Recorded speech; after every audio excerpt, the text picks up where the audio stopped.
A minha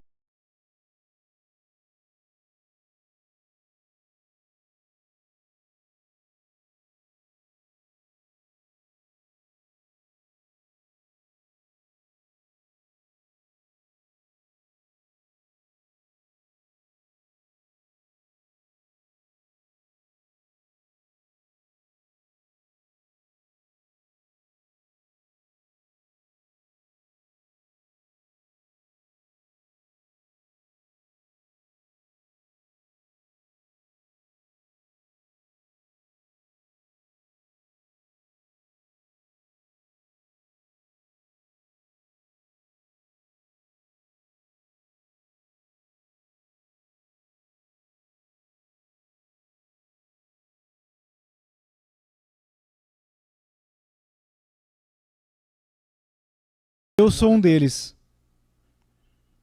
Meu nome é Jeremy Walker e eu sou pastor e pregador da Igreja Batista Maidenbower. Quando eu era criança, eu ouvia o nome de Spurgeon com muita frequência. No entanto, pela primeira vez, eu de fato o conheci lendo um livro na minha sala na universidade. Foi esse exemplar em particular, uma reimpressão moderna do New Park Street Pub, de Charles Spurgeon. A introdução do sermão deste exemplar fala da imutabilidade de Deus. E desde o primeiro momento, a leitura dele me envolveu. Spurgeon começa o seu discurso descrevendo a natureza imutável de Deus. Ele fala dos atributos, propósitos e das promessas imutáveis de Deus.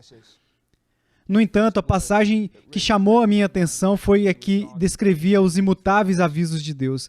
Spurgeon escreveu: a Bíblia diz, você deve crer ou será condenado. Observe que os avisos de Deus são tão imutáveis quanto o próprio Deus. E quando milhares de anos de sofrimento infernal tiverem passado, você olhará para o alto e verá escritos ardentes dizeres de fogo. Quem não crer será condenado. Mas, Senhor, eu já estou condenado. No entanto, estará lá, continuará, isto é, para sempre. E quando milhões de eras tiverem passado, você estará exausto no meio de toda essa dor e sofrimento. Você levantará os seus olhos e verá as mesmas palavras. Ele será condenado, sem mudança, sem modificação. Spurgeon continua explicando que Deus é imutável também no atributo do seu amor. Mas o que me atraiu foi o senso da realidade espiritual de Spurgeon. E percebi, este homem fala também ao meu coração e à minha experiência. A partir daí, mudei para exemplares como O Santo e o Seu Salvador, que é um livro esplêndido descrevendo um relacionamento adorável entre um pecador e o seu Salvador, o Senhor Jesus Cristo. E depois também fui para sua autobiografia, porque eu queria saber mais sobre o homem que pregava assim.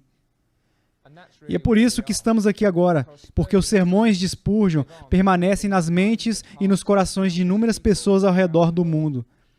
Mas quantos de nós, que amamos tanto esse homem, conhece de fato quem ele era?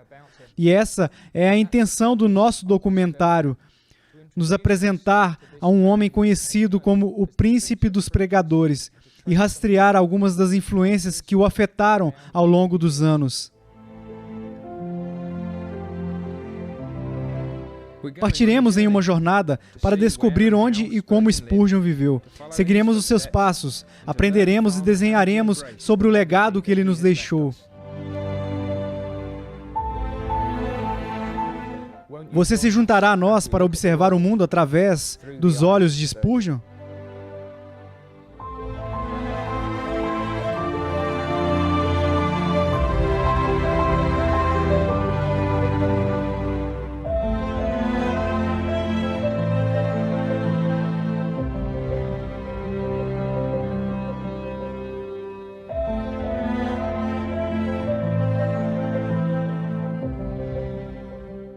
Na biografia de Charles Spurgeon, W. Y. Follett escreveu: em seu lugar debaixo do céu, Essex, como Nazaré antigamente, está localizada perto da artéria do tráfego mundial, mas está fechada para isso.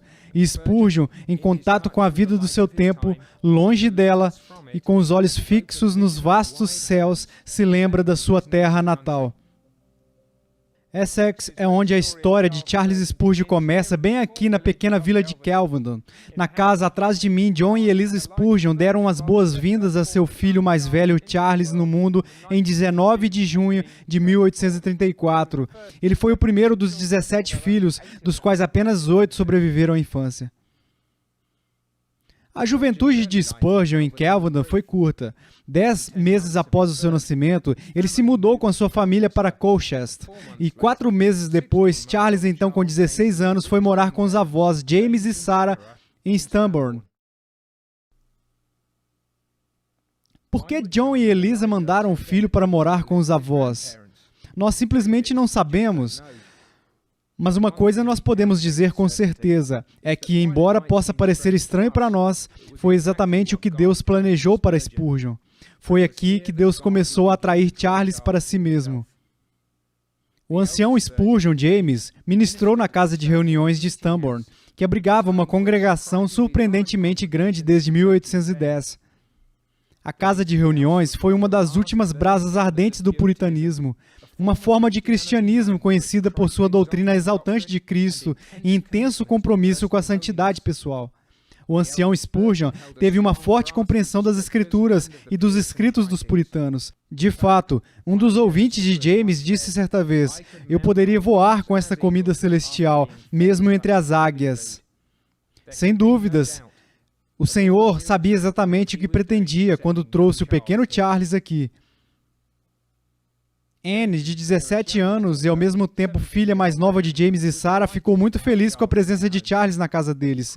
Imediatamente, ele começou a receber o amor e o carinho dela. De certa maneira, ela era sua segunda mãe, e ela cuidou dele como se fosse um filho dela. Ela o ensinou a engatear, andar e falar. Ela também era uma cristã ávida e fez de tudo pelo crescimento espiritual dele por intermédio do seu exemplo diário. Havia um cavalo de balanço infantil em Stambourne. Este foi o único cavalo que eu gostei de montar. Animais vivos tendem a ser muito excêntricos nos seus movimentos, e a lei da gravidade geralmente me leva a um nível inferior ao da sela. Portanto, eu não sou um amante notório dos cavalos, mas posso testemunhar sobre o meu corcel em Stambourne. Ou seja, ele era um cavalo no qual até um membro do parlamento poderia se manter montado. Em 1696, o governo impôs um imposto para cada janela de uma casa.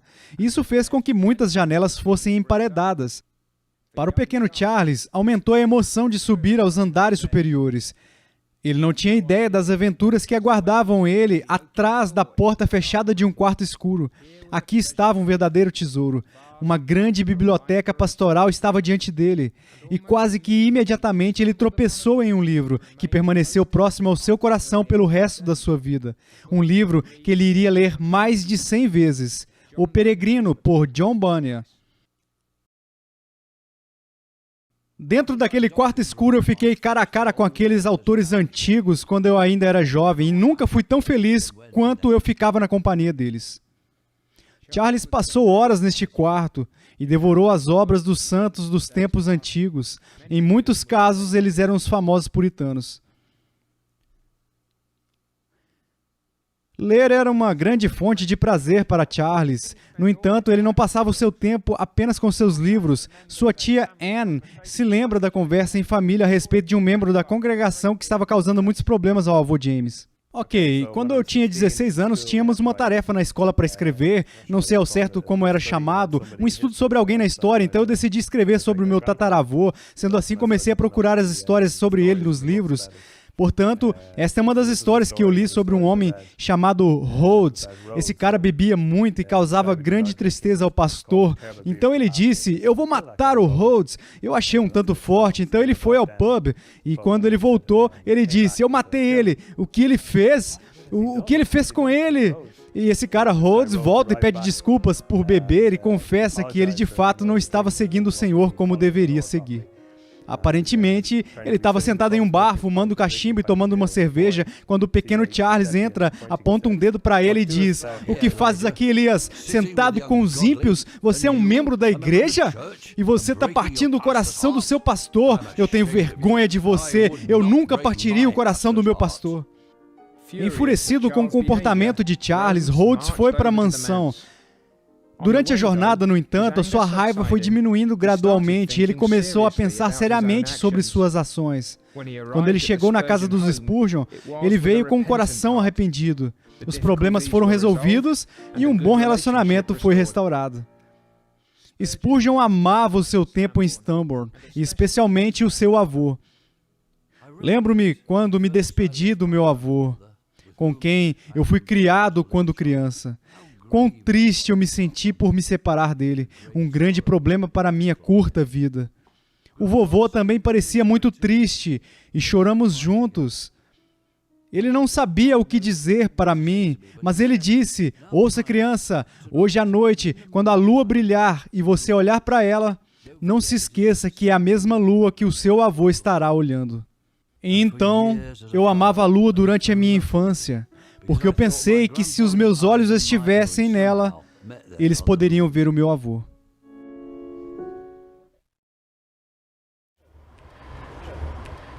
Estamos no início de Hyde Hill, em Colchester, onde Charles, após o seu retorno, morou com seus pais novamente. Foi a primeira vez que ele esteve no meio dos seus irmãos e irmãs, e como o mais velho dos irmãos, ele naturalmente se tornou o líder deles. Se eles estavam brincando juntos ou pregando para eles por detrás de um púlpito de palha. O pequeno Charles, no entanto, não fazia ideia de que em breve estaria em um púlpito real e pregaria o evangelho a dezenas de milhares de ouvintes.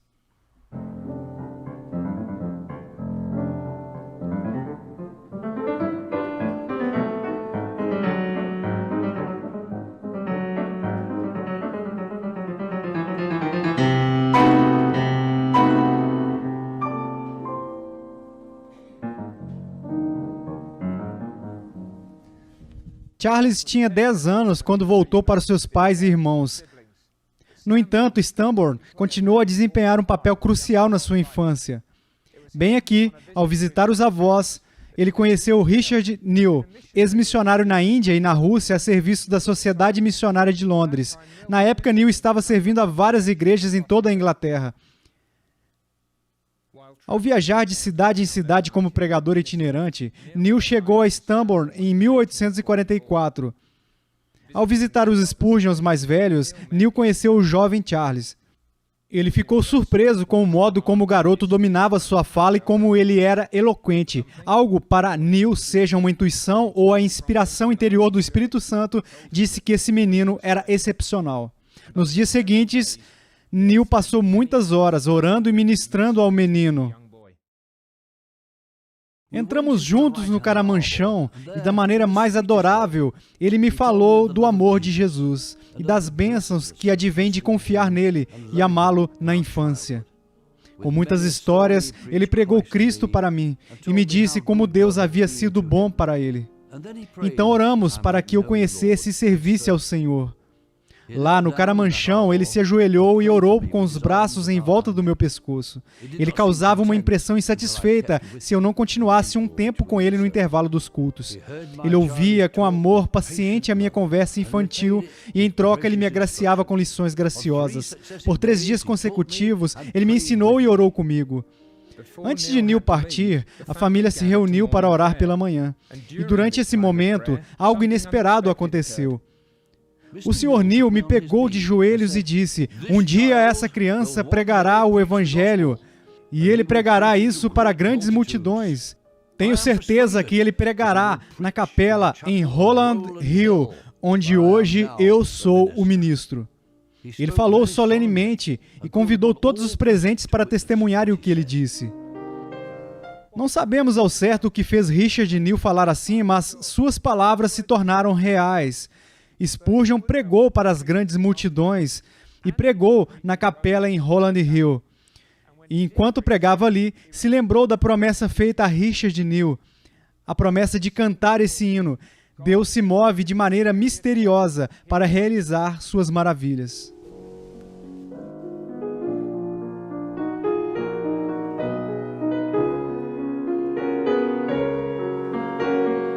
Desde os primórdios de Charles, ficou claro que ele era um garoto excepcionalmente brilhante.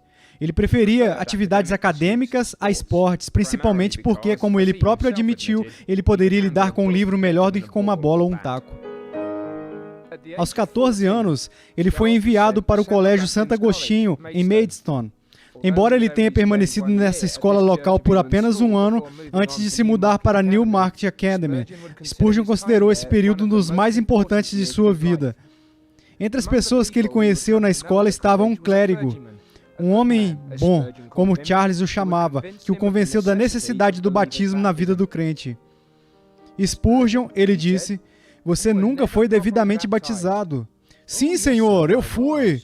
Meu avô me batizou em uma pequena fonte e ele é um pregador, então eu acredito que ele fez certo. Ah, mas você não tinha fé e nem arrependimento, então você não era elegível para ser batizado. Por quê, Senhor? O que isso tem a ver com o batismo? Todos os bebês são batizados. Como você sabe disso? O livro de orações não diz que fé e arrependimento são necessários para o batismo? Afinal, essa doutrina é tão bíblica que ninguém deve negá-la. Escute, Charles, vou te dar um tempo até a próxima semana para descobrir se a Bíblia fala de fé e arrependimento como qualificações necessárias para o batismo. Spurgeon tinha certeza da sua vitória naquele momento, mas quando ele procurou sua Bíblia e sua memória, ele entendeu que foi derrotado, tomando uma decisão.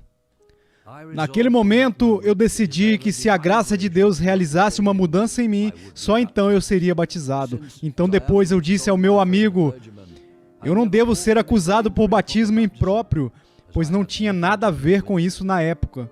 Esse erro, se houver, recaiu sobre meus pais e avós. Anos depois, Spurgeon visitou a escola de novo.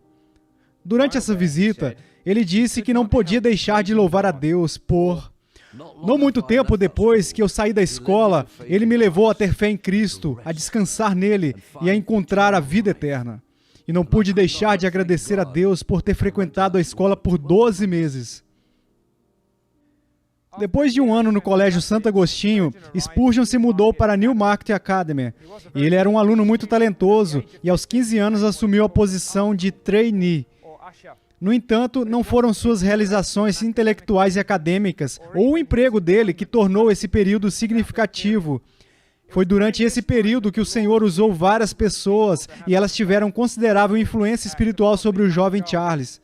E uma das mentoras mais importante e ao mesmo tempo mais improvável, uma cozinheira chamada Mary King.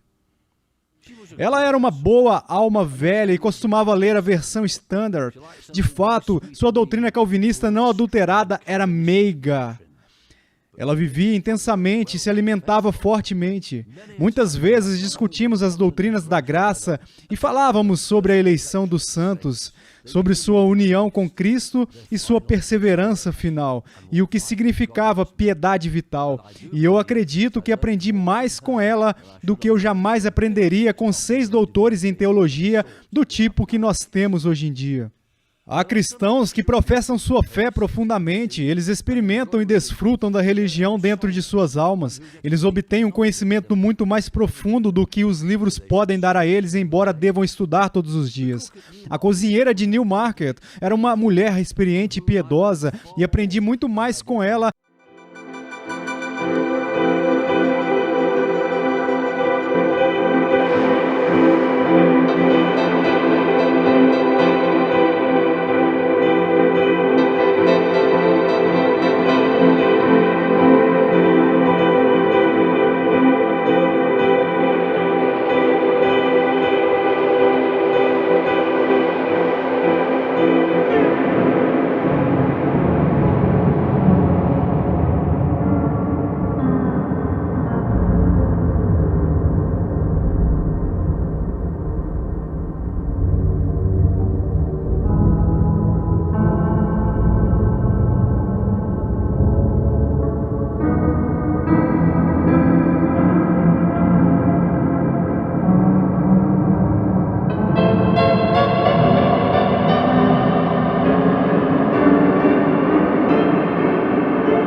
Necessário que o Senhor me esclarecesse o assunto.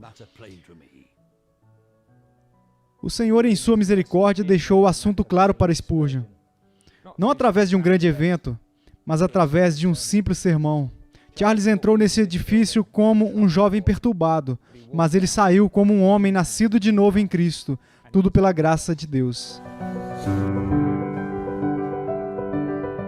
Um homem muito magro estava atrás do púlpito. Ele abriu a sua Bíblia e começou a ler as seguintes palavras: olhai para mim e sede salvos, vós todos os limites da terra. Ele olhou para mim e, como se ele me conhecesse profundamente, ele disse: jovem, você está encrencado. Bem, eu tinha certeza que sim. Então ele continuou: se você não se voltar para Cristo, nunca estará livre. Então, levantando as mãos, ele gritou, como acredito eu que apenas um metodista primitivo poderia fazer: olhe, olhe, olhe, apenas olhe, ele afirmou. Eu imediatamente enxerguei o caminho da salvação. Oh, naquele momento eu flutuei de alegria. Spurgeon voltou para casa naquele dia e os seus pais imediatamente viram a diferença nele. A expressão em seu rosto havia mudado. Ele estava sorrindo e tinha um olhar alegre e contente. Ele não era mais um menino melancólico, mas inteligente e ativo. Naquela mesma noite, o recém-nascido Charles visitou a Igreja Batista Eldland com sua mãe. Juntos, eles adoraram a Deus como mãe e filho, e pela primeira vez, eles também adoraram como irmão e irmã em Cristo. Pouco depois, ele foi batizado na balsa do rio Corovia. Olhando para trás, eu vejo uma das razões pelas quais a palavra foi pregada na capela metodista primitiva em Colchester, com tanta bênção. De manhã cedo, eu já clamava a Deus pela bênção. Quando menino, quando eu procurava o Salvador, eu me levantava de madrugada para reservar um tempo para ler livros graciosos e buscar o Senhor. Eu me lembro do tipo de apelo que usei quando levei meus argumentos diante do trono da graça. Senhor, me salve! Sua graça será glorificada se o Senhor salvar um pecador como eu. Senhor, me salva, ou estarei perdido para sempre. Não me deixe perecer. Senhor, me salve. Ó Senhor, Jesus morreu em agonia e suando sangue por sua cruz e paixão. Me salve.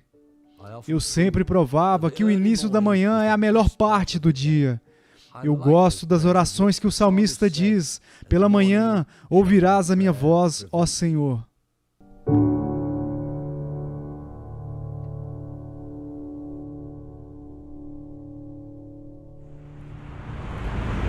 Entrar no ministério pastoral pode ser difícil, especialmente se você nunca teve bons exemplos e mentores. A primeira vez que você faz uma visita ao hospital, a primeira vez que você se senta ao lado da cama de uma pessoa que está morrendo, o primeiro funeral, ou quando você prega para as pessoas que estão ao seu redor. O próprio Spurgeon não começou neste lugar. Seu ministério não começou com uma grande fanfarra pública. Ele não começou em uma mega igreja. E ele não começou tendo seus sermões lidos por milhares de pessoas em todo o mundo. As origens de Spurgeon eram, em muitos aspectos, semelhantes às nossas, aprendendo com outras pessoas. O Spurgeon, de fato, ele começou a trabalhar no ministério distribuindo folhetos. Havia um desejo pelo evangelho que crescia dentro dele, e assim ele distribuiu folhetos nas ruas para crianças e adultos na comunidade, buscando propagar as boas novas. No verão, Charles se mudou para Cambridge para trabalhar como assistente do Sr. Leering. E foi lá que ele foi, de fato, levado a pregar pela primeira vez. Leering disse para Charles acompanhar outro jovem que estava indo pregar porque o jovem estava ansioso, então Charles o encorajaria. Mas Leering disse exatamente a mesma coisa para o outro jovem. Eles chegaram juntos ao local, alguém tinha que pregar, então Charles assumiu a tarefa de pregar.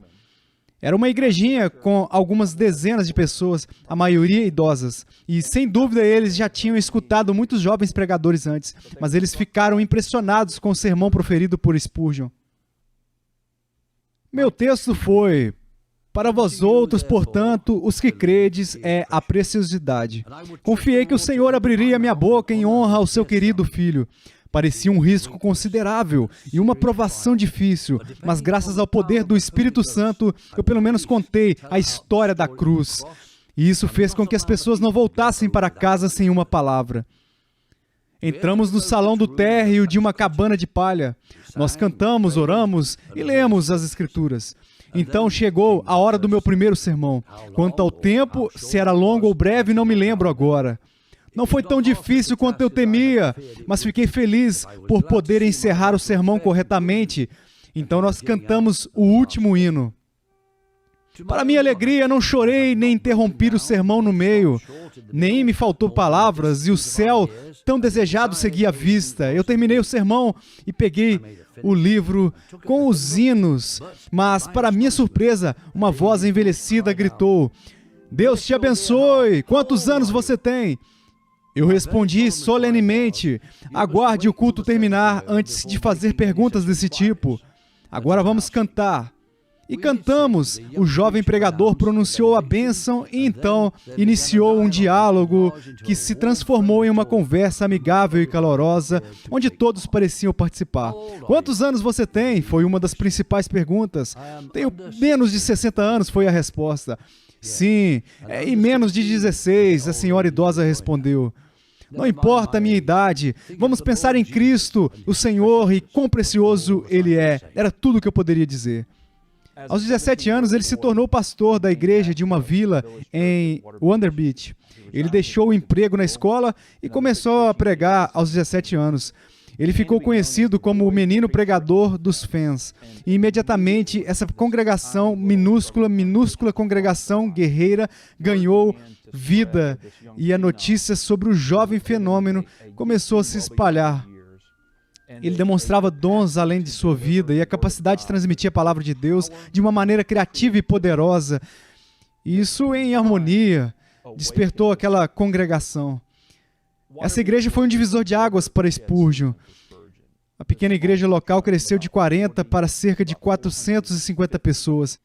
E de muitos aspectos foi um tempo em que ele se conheceu, quando a vocação dele foi confirmada e quando ele começou a perceber, de uma maneira pessoal, a magnitude da responsabilidade que Deus estava entregando para ele fazer. Ao mesmo tempo, foi um momento assim, de decisão sobre a questão da educação formal. Como um não conformista, ele não poderia entrar em Cambridge. E ele teve uma entrevista fracassada com Joseph Angus, o diretor do colégio Stepney, onde Spurgeon estava em uma sala enquanto Angus estava na outra. A recepcionista não conectou os dois. Ambos pensaram que o outro estava atrasado e ambos saíram frustrados. E isso desencorajou Spurgeon de procurar uma educação formal. Ele então refletiu sobre isso, se devia estudar ou não. E ele acreditava que o Senhor havia falado com ele em um versículo em Jeremias 45:5. Procuras tu grandezas? Não as procures. Isso levou Spurgeon a abandonar os esforços para alcançar a educação formal. De muitas maneiras, foi um passo de humildade. Não buscar o reconhecimento entre as pessoas. Isso ajudaria a não buscar uma ordenação formal, não se submetendo à ordenação formal, porque ele próprio não viu nada disso nas Escrituras. Isso levou a um declínio de doutorados, honorários, títulos oficiais e honras formais ao longo da vida. É incrível como uma carta comum pode mudar a sua vida. Talvez uma carta daquele homem ou daquela mulher, ou uma carta oferecendo o seu primeiro emprego. No final de 1851, Charles recebeu exatamente essa carta. Ele foi convidado para vir e pregar na capela da New Park Street, localizada nesta parte de Londres. A capela havia sido fundada 200 anos antes pelos batistas da era puritana. Em seu púlpito passaram seguidores devotos da fé como Benjamin Keach, John Gill e John Ripple. Apesar de sua antiga glória, em 1853 a capela da New Park Street estava em declínio. Em novembro de 1853, Spurgeon falou lá numa reunião da Cambridge Sunday School Union. Entre os participantes estava um homem chamado George Gould. E o Sr. Gould notou os dons únicos de Spurgeon. Ele ficou impressionado com o poder dele no púlpito. Então, ele chamou um senhor chamado William Wane, um diácono da capela da New Park Street. Ele sabia que eles precisavam de um pregador e que lá era uma igreja com uma grande reputação. Homens como Benjamin Kitt, John Gill serviram como pastores lá. John Rippon permaneceu no ministério por 63 anos antes de partir. Era uma igreja com uma grande história, mas embora tivesse capacidade para cerca de 1.200 pessoas, a congregação atual tinha apenas 200 membros. Então eles fizeram um convite para Spurgeon vir pregar. Spurgeon, ainda tão jovem, achou que havia algum equívoco e que o convite pertencia a outro homem chamado Spurgeon. No entanto, depois de esclarecer que de fato era ele foi à capela e pregou. A capela da New Park Street estava localizada na margem do sul do rio Tamisa, na parte industrial da cidade. No entanto, a igreja estava ciente que ele tinha potencial. Provavelmente toda a igreja que procura um pastor diz a seus candidatos que eles têm potencial. Mas eles perceberam seu verdadeiro potencial e convidaram Spurgeon para pregar. Ele pregou em um domingo. Eles o convidaram de volta em outras ocasiões ao longo do mês de janeiro de 1854. E no momento em que ele terminou seu último compromisso de pregação formal, a New Park Street já estava planejando nomear Spurgeon e uma oferta e compromisso com ele. Eles pensaram, eu suponho, que havia um Michael Jordan diante deles, o único pregador desse tipo em uma geração, um homem de talento único que, apesar de ter apenas 19 anos de idade, eles deveriam recrutar, pois seria por meio dele que Deus realizaria grandes coisas. E, de fato, através dele, Deus fez grandes coisas naquela igreja. Como Clive Anderson descreve, muitos foram e se espremiam lá nos bancos envernizados, outros estavam olhando para as portas ou pelas janelas. Sem pensar em saúde ou segurança, os corredores ficaram lotados. Alguns se sentavam nas escadas do púlpito e outros estavam empolerados como pássaros na janela. O Crystal Palace foi, de fato, ideia do príncipe Albert, marido da rainha Vitória. E meio assim, foi uma loucura de um homem rico, de certa maneira, assim, uma enorme catedral que poderia acomodar mais de 20 mil pessoas. Em 7 de outubro de 1857, Spurgeon pregou para 23.654 pessoas. A maior multidão para quem ele já tinha pregado, sem amplificação moderna ou grandes caixas de som. E esse sermão, especificamente, se tornou assim, uma parte de uma lenda de Spurgeon. E dado assim, o tamanho daquela multidão e a capacidade para aqueles que estavam reunidos para ouvir esse homem pregar. Em 1857, um dia ou dois antes de pregar no Crystal Palace, eu fui lá para decidir onde a plataforma ia ficar e para testar as propriedades acústicas do prédio. E eu clamei em voz alta: "Eis o Cordeiro de Deus que tira o pecado do mundo!" Em uma das galerias, um trabalhador, que ele não sabia de nada do que estava sendo feito, ouviu aquelas palavras, e elas foram como uma mensagem do céu para a alma dele. Ele foi ferido com uma convicção por conta dos pecados, largou as ferramentas e foi para casa, e depois de uma temporada lutando espiritualmente, encontrou paz e vida ao abraçar o Cordeiro de Deus.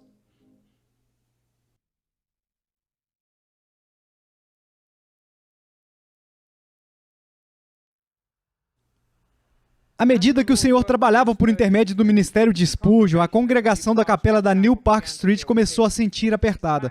Cultos de domingos ficaram lotados. Isso significava que eles precisavam procurar outros lugares para alugar, incluindo o Surrey Gardens Music Hall. Mas lá também, milhares de pessoas lotavam o lugar para escutar Spurgeon, de forma ousada e claramente proclamar a verdade de Jesus. Mas algo tinha que mudar. E então, em março de 1861, a congregação se mudou para o tabernáculo metropolitano. Havia assentos para 5.000 pessoas, com espaço para mais 1.000 pessoas em pé. Era a maior igreja daqueles dias. A multidão lotada assim para ouvir Spurgeon necessitava de um salão maior, uma construção maior e uma campanha assim maior. E a construção lá do tabernáculo metropolitano foi uma de suas conquistas assim marcantes e se tornou por si só uma grande marca do ministério de Spurgeon. Ele escreveu para muitas pessoas solicitando ofertas e ele recebeu doações de muitas pessoas, até mesmo que não faziam parte daquela congregação, porque as pessoas perceberam a importância do que estava acontecendo naquele lugar. Ele escolheu o nome tabernáculo para o projeto do edifício de uma maneira muito intencional. A palavra tabernáculo se refere à ideia de que toda a vida e o ministério devem ter um senso de temporário, significando assim que a nossa morada final para a igreja e para si mesmo estaria no céu. Então, para tomar assim para si essa noção de sendo este um local temporário, mas também escolhendo muito claramente um estilo grego. Spurgeon dizia que havia duas línguas que foram abençoadas de maneira especial, hebraico e grego. Ele denunciou a língua romana como uma vira-lata. Ele não queria um edifício gótico, mas um edifício grego. Ele projetou o tabernáculo para que tanto o nome quanto o estilo tivessem um forte significado espiritual e religioso. Em 1887, John D. Rockefeller e Augustus Strong foram ao tabernáculo ouvir Spurgeon pregar. E uma das coisas que os dois homens perceberam foi essa ideia de que o sucesso de Spurgeon dependia da sua piedade, sua fé, sua vida de oração. Essas três coisas. Spurgeon nunca procurou os holofotes. Ele nunca procurou fama ou popularidade. De fato, o oposto é verdade. Quando você lê algumas orações dos primeiros sermões que Spurgeon pregou, você tem a sensação de que ele é totalmente dependente do Espírito Santo e completamente indigno do chamado que o Senhor deu a ele.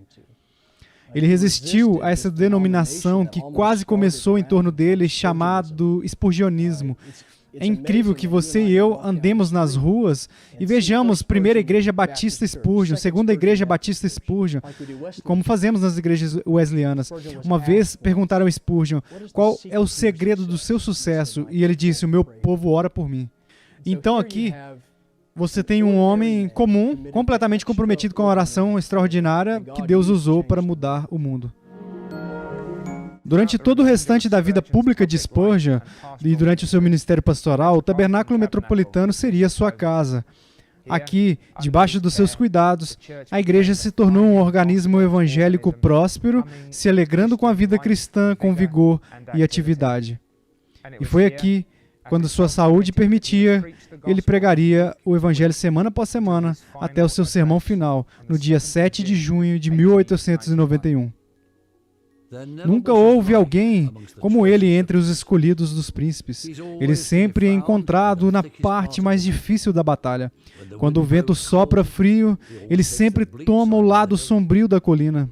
O lado mais pesado da cruz já sempre sobre os seus ombros. Se ele nos pedir para carregar um fardo, ele carrega também.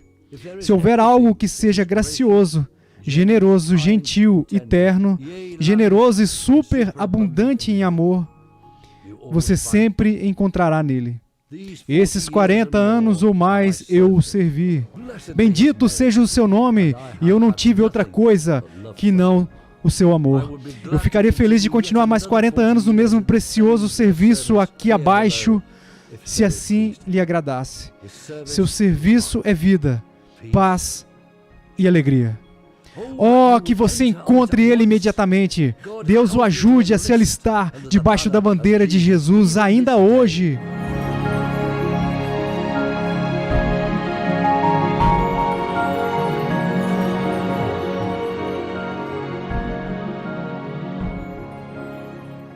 Alguns dizem que para melhor ou para pior, a tecnologia fez todos os ministérios locais em um ministério global.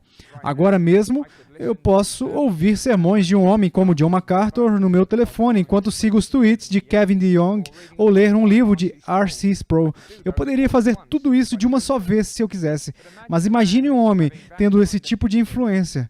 Um homem que teve essa propagação do evangelho no seu coração e nas suas mãos. Esse era Charles Spurgeon. Spurgeon era comprometido principalmente com a sua igreja local. O seu apego ao tabernáculo metropolitano era exemplar. Mas a influência daquele lugar, por intermédio da sua pregação, através dos homens que ele treinou, através dos livros que ele escreveu, se espalhou para muito além. Se espalhou para toda a cidade, se espalhou para todo o país, se espalhou pelo continente europeu e chegou a lugares tão longe quanto a América e a Austrália. Um dos primeiros livros de Spurgeon foi Smooth Stones Taken from Asian Brooks. E Asian Brooks, isso é uma brincadeira, na verdade, com o nome do puritano Thomas Brooks. E é uma coleção de histórias. Spurgeon se casou em 1856 com Susanna Thompson. E enquanto ele ainda era noivo dela, na verdade, ele pediu a Suzy para ajudar ele a editar esse livro. Então é um dos primeiros. Houve o outro também, um tanto antigo, com o nome de um santo e o seu salvador. Ele foi concebido em 1854, de modo que ele é de fato anterior a Smooth Stones Taken from Asian Brooks. Mas não foi publicado até 1857, quando conheceu Joseph Passmore, que era diácono da capela de New Park Street em Londres. Os dois homens se tornaram grandes amigos e seria ali o editor dele pelo resto de sua vida. E também o seu parceiro, James Alabaster. O primeiro sermão que Spurgeon publicou com esses dois novos parceiros foi a imutabilidade de Deus no dia 7 de janeiro de 1855. E os sermões de Spurgeon foram publicados pela Passmore e Alabaster durante todo o caminho até 1917, quando, durante a Primeira Guerra Mundial, houve falta de papel que os impediu de produzir mais.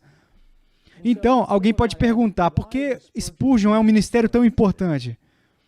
E uma resposta para isso é que no século XIX você não tinha internet. O que você tinha estava sendo publicado. E Spurgeon não era um teólogo sistemático no sentido como João Calvino, por exemplo, foi. Ele nunca se sentou para escrever sua teologia sistematicamente. Mas havia uma sistemática implícita na sua teologia. E isso foi entregue organicamente. Isso foi encontrado organicamente nos seus sermões. E então, a publicação permitiu que a teologia de Spurgeon se disseminasse por todo o mundo. Talvez o meu livro favorito seja o último que ele escreveu. No final da sua vida, nos últimos 2 anos da sua vida, ele começou um comentário sobre Mateus, chamado O Evangelho do Reino. Ele nunca terminou. Na verdade, Susana, em 1893, teve que terminar para ele e publicou 1 ano após a sua morte. Mas ele escreveu este livro principalmente em Menton. E é interessante porque durante esse período da sua vida, Spurgeon é atacado não apenas com a controvérsia do downgrade e os efeitos disso, mas também pessoalmente. Ele estava sofrendo de gota, ele estava sofrendo da doença de Bright, que basicamente é uma inflamação nos rins. Então aqui está Spurgeon no final da sua vida, cercado por controvérsia e doença, enfermidade e perda. E se você ler o Evangelho do Reino, você sente que Spurgeon, ele tem um otimismo e uma alegria que permeia até as circunstâncias mais difíceis. Portanto, mesmo no final, a alegria de Spurgeon pode ser vista no seu comentário. E é aquele que eu sempre amei. Quando pensamos sobre o legado de Spurgeon, isso vai além do tabernáculo metropolitano e do seu ministério de púlpito. O primeiro e mais importante ministério que Spurgeon teve, além da sua igreja e ministério de púlpito, era o colégio de pastores. O apóstrofo veio depois do S, era um colégio para pastores. E não era tanto uma faculdade para teólogos ou acadêmicos, mas para aqueles que se dedicam a servir a igreja local. E isso realmente reflete no coração de Spurgeon, assim, para o ministério e o coração dele para a igreja local e o que ele entendeu que um pregador deve ser, ser pastor também. Spurgeon foi claro, Charles Spurgeon não pode nomear um ministro. O colégio de pastores não pode fazer um ministro. Só Deus pode fazer um ministro.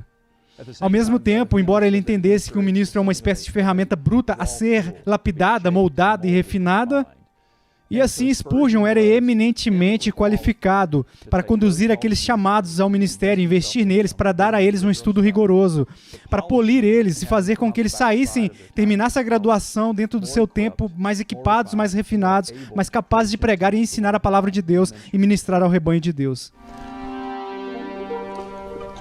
Do colégio, diria Spurgeon, o nosso principal negócio é estudar as Escrituras. 3 requisitos primários. Primeiro, que uma pessoa ela deveria realmente ter nascido de novo. Em segundo lugar, devia demonstrar assim um chamado de Deus na vida delas e acreditar que de fato tivessem sido provadas. Em terceiro lugar, eles teriam que ter pregado por pelo menos 2 anos para que eles já tivessem alguma experiência, mas também que o chamado deles estivesse sendo confirmado até certo ponto.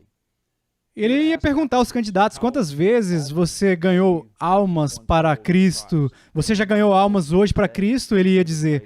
A mensalidade, a hospedagem, a alimentação, tudo isso era coberto. Apenas um estudo comum em ter as suas vidas afetadas pelo próprio Spurgeon. Spurgeon demonstrou grande interesse pelos homens que estudavam ali. Ele não só os ensinou, mas ele também permitiu que eles estivessem próximos a ele, para onde eles, em essência, assim, perceberiam que o ministério deveria tratar também.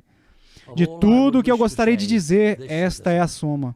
Meus irmãos, preguem a Cristo, sempre e cada vez mais. Ele é todo o Evangelho. Sua pessoa, ofícios e trabalho devem ser nosso grande tema abrangente.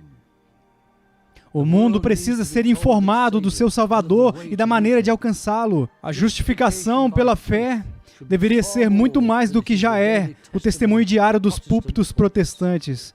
E se com essa verdade mestra deveria haver uma associação mais geral das demais grandes doutrinas da graça, pois elas são o melhor para a nossa igreja e nossa era. Se com o zelo dos metodistas nós podemos pregar a doutrina dos puritanos, um grande futuro estará diante de nós. O fogo de Wesley e o combustível de Whitefield causará um incêndio que fará toda a floresta do erro pegar fogo e aquecerá a própria alma desta terra fria. Não somos chamados para proclamar filosofia e metafísica, mas o evangelho simples. A queda do homem, sua necessidade de um novo nascimento, perdão por intermédio da expiação e salvação como resultado da fé. Estes são os nossos machados de batalha e armas de guerra. Nós temos o suficiente para aprender e ensinar essas grandes verdades, e maldito seja aquele aprendizado que nos desvie de nossa missão, ou aquela ignorância deliberada que nos aleijará em sua busca. Na época da sua morte, em 1892, a faculdade havia treinado cerca de 863 homens. 627 deles serviam em denominações batistas como pastores. Mais da metade das novas igrejas fundadas em sua denominação de 1865 a 1877 foram pastoreados por homens treinados por Spurgeon na faculdade. Quando olhamos para o legado do colégio chegando ao século XX, continuou a surtir efeito. Owen foi treinado na faculdade, ele foi uma figura influente nos avivamentos galeses. Graham Scroggie foi treinado na faculdade, que foi um famoso líder do movimento Kesmick. Ele também foi o mentor do grande pregador britânico Stephen Holford. Quando você entra na segunda metade do século XX, talvez a figura principal associada à faculdade foi George Beasley Murray. Ele liderou a faculdade por 15 anos antes de se mudar de volta para o outro lado da costa para servir como professor do Novo Testamento no Seminário Batista Teológico em Kentucky. Ao longo do século XX, embora com o passar do tempo e a escola, de algumas maneiras, afastou-se Spurgeon, ainda podemos ver os efeitos do legado de Spurgeon através da escola, incluindo aqueles treinados na faculdade em que serviram em ministérios ao longo do século XX. Tiago nos diz que a fé sem obras é morta. E Spurgeon era, acima de tudo, um homem de fé. Ele era fiel na sua pregação do Evangelho no púlpito, fiel na publicação da verdade nos livros e folhetos. Também era fiel no treinamento de futuros pastores, pregadores e líderes para a igreja. Mas Spurgeon era fiel não apenas em palavras, mas também em ações. E ele levou a sério o chamado da Bíblia para cuidar de viúvas, órfãos e aqueles em dificuldade. Uma das maneiras que isso aconteceu foi quando, em 1866, o Senhor deu planos para a fundação do orfanato de Stockwell. E, aparentemente, quando ele estava tentando iniciar o orfanato, ele estava buscando dinheiro, eles oraram por isso e receberam uma doação de 20 mil libras de uma senhora. E ele pensou que havia sido um erro, que ela realmente não quis doar 20 mil libras. Então, ele conseguiu organizar uma entrevista com ela. E eu estou aqui para falar com você e agradecer pela doação amável de 200 libras. E ela disse, 200 libras? Eu pensei que havia colocado 20 mil. Ele respondeu, não, você realmente colocou, mas eu não queria cometer um erro e assumir que você realmente queria doar 20 mil libras. Eu pensei que você poderia ter colocado zeros a mais por acidente, mas ela realmente tinha doado 20 mil libras e esse foi o dinheiro que eles usaram para fundar o orfanato. Está colocado de uma maneira muito pesada no nosso coração para animar nossos amigos a resgatar alguma da influência escolástica das mãos dos nossos adversários. Já desistimos demais das nossas crianças e as entregamos ao inimigo, e se o clero tivesse a habilidade de segurá-las, os danos poderiam ser terríveis. As nossas escolas de sábado neutralizaram em grande parte o mal, mas não devemos deixá-lo existir ainda mais. Um esforço ainda maior deve ser feito para multiplicar os dias das nossas escolas e torná-las distintivamente religiosas, ensinando o Evangelho nelas e labutando para trazer as crianças, ainda crianças, ao Senhor Jesus. O discurso bobo dos não sectários está fazendo com que se enganem e entrem nas instituições das escolas em que a parte mais importante da sabedoria, ou seja, o temor do Senhor, é completamente ignorado. Nós confiamos que essa loucura será abandonada hoje e que veremos escolas em que tudo o que acreditamos e amamos será ensinado aos filhos dos nossos adeptos pobres. Quando a senhora Hillard leu essas palavras, juntamente com o apelo de estabelecer escolas religiosas de ordem superior, ela percebeu que poderia ter encontrado o caminho para realizar algo que ela desejava profundamente. Ela sentia uma simpatia especial por meninos sem pai. Então ela escreveu para Spurgeon contando a ele esse desejo e pedindo a sua ajuda para realizar esse trabalho. O que ela não sabia era que o Senhor tinha preparado Spurgeon para tal proposta, por intermédio de uma experiência notável na última reunião de oração no tabernáculo na segunda-feira à noite, onde Spurgeon disse: "Caros amigos, somos uma igreja enorme e deveria estar fazendo mais para o Senhor nessa grande cidade. Quero que oremos hoje à noite para que Ele nos envie um novo trabalho. E se precisarmos de dinheiro para realizar, vamos orar para que os meios também sejam enviados." O Senhor realmente estava para lhes enviar aquele novo trabalho.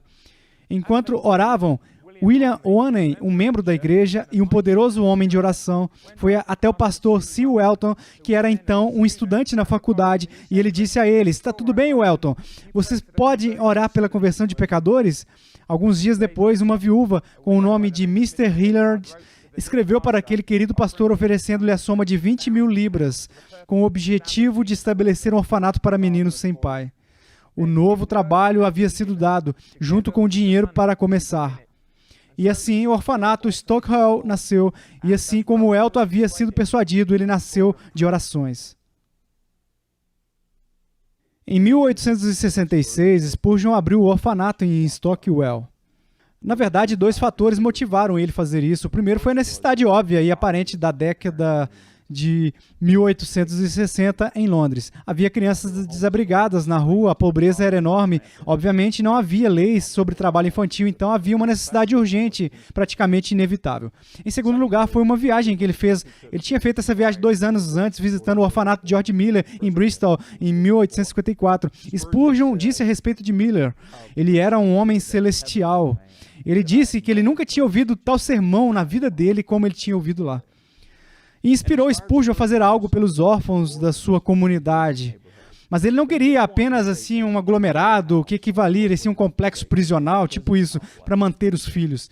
Ele concebeu um cenário muito mais paternalista, podemos até dizer um cenário maternalista, e ele tinha mães da casa para supervisioná-los. Era mais um ambiente familiar, uma estrutura domiciliar, para não buscar apenas atender às suas necessidades físicas, mas às necessidades espirituais também. O orfanato Stockwell permaneceu aberto até Londres ser bombardeado durante a Segunda Guerra Mundial. Posteriormente foi renomeado para cuidados infantis de Spurgeon e hoje é conhecido simplesmente como Spurgeons, oferecendo proteção, cuidado e apoio a milhares de crianças vulneráveis em todo o Reino Unido. Mas o orfanato não foi o único trabalho de caridade em que Spurgeon estava envolvido. Na verdade, foi dito que poucos outros homens estiveram envolvidos em muitas dessas causas durante sua própria vida. Na época da morte de Spurgeon, ele estivera pessoalmente envolvido em 66 organizações de caridade distintas. Não apenas os orfanatos que nós falamos, mas mesmo coisas como a Surrey Street Mission, as escolas dominicais, a Sociedade dos Colportores, distribuindo folhetos e evangelhos em todo o país. Mas o trabalho de Spurgeon não poderia ser confinado a uma cidade ou mesmo para um país. Ele se espalhou por todo o Reino Unido e pelo continente, onde quer que houvesse pecadores que precisassem ouvir a respeito do único Salvador. Então, Spurgeon teve um grande impacto, não apenas na cidade de Londres, mas também em todo o mundo. Seu ministério permeou todos os cantos do mundo. Mas em Londres, você tem que entender o contexto. Isso estava acontecendo em Londres antes de Spurgeon chegar lá. Em Londres, houve uma grande mudança cultural da população, do campo para a cidade. Isso teve uma impressão notável em Spurgeon e também influenciou os contornos do seu ministério ali. Por exemplo, em 1859, metade da população que tinha mais de 20 anos não tinha nascido em Londres. Metade da população. A fome de 1845 na Irlanda produziu uma enorme onda de imigrantes irlandeses que vieram para Londres. Então, este enorme aumento da população em direção à cidade, misturado com esta revolução industrial, que na época de Spurgeon estava a todo vapor, produziu uma Londres preparada para Spurgeon. Spurgeon se atirou em oportunidades ministeriais. E havia muitos para serem alcançados. O surto de cólera de 1845 produziu uma enorme doença na área de Londres onde Spurgeon era um ministro. Spurgeon ia de porta em porta, de casa em casa, ministrando aos enfermos e moribundos. É incrível, ele nem mesmo sequer chegou a contrair a cólera durante aquele surto. Esta foi uma época em que as condições de vida em Londres eram deploráveis. As mães jogavam seus bebês no rio, porque elas não eram capazes de alimentá-los. Essa foi uma época em que Londres não podia cuidar dos vivos e nem dos mortos. Na Anne Street Baptist Church, por exemplo, você poderia entrar pela porta da frente e realmente enxergar os cadáveres empilhando-se sobre o piso do santuário entre as tábuas. Então, de várias maneiras, Londres estava preparada para Spurgeon, que ele mesmo veio do campo para a cidade quando ele tinha 19 anos. E falava em uma linguagem que a pessoa comum pudesse entender. Se você quiser ouvir um sermão filosófico e educado, que o pregador apenas ia ler um manuscrito muito estoicamente, você poderia ir à igreja de Leiden. Se você quisesse ouvir uma oratória embelezada e sofisticada, você poderia ir aqui em Pushman. Mas se você quisesse ouvir Spurgeon, se você quisesse ir onde as pessoas estavam, onde as massas estavam, você teria que ir, como eles diziam, atravessar o rio até a casa de Charles. E foi aí que o ministério de Spurgeon se desdobrou. Vincent van Gogh, antes de se tornar um artista impressionista, estava tão hipnotizado pela pregação de Spurgeon que ele mesmo tentou ser um pregador, muito antes de se tornar um artista. E se você ler as cartas que ele escreveu ao irmão, você tem o impacto que Spurgeon teve sobre este jovem artista. Então, a Londres vitoriana se tornou um centro e um ponto de acesso e um destino global. Não apenas o campo missionário de Spurgeon veio até Londres para ouvi-lo pregar, mas também levaram o ministério de Spurgeon para o redor do mundo. Os sermões de Spurgeon foram distribuídos durante a vida dele, cerca assim, de 56 milhões de cópias antes de 1892. Essas cópias foram encontradas nas mãos de pregadores no Tennessee, no Sri Lanka, cristãos na China, pescadores no Mediterrâneo. Um prisioneiro aguardando a execução na América do Sul foi visto também pela última vez lendo um dos sermões de Spurgeon antes de ser linchado até a morte. Então, Spurgeon não era apenas um fenômeno de Londres. Spurgeon foi um fenômeno global. E o seu ministério se tornou viral em apenas alguns anos. Na celebração do jubileu de Spurgeon em junho de 1884, o evangelista americano D.L. Moody se dirigiu aos presentes no tabernáculo metropolitano.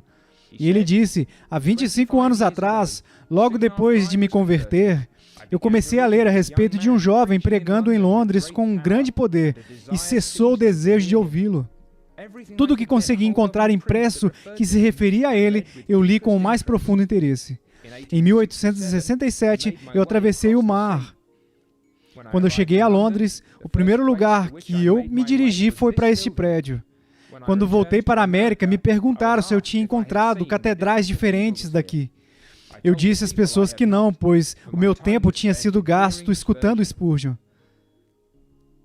Então, o Sr. Murray e Charles Spurgeon tiveram um relacionamento maravilhoso.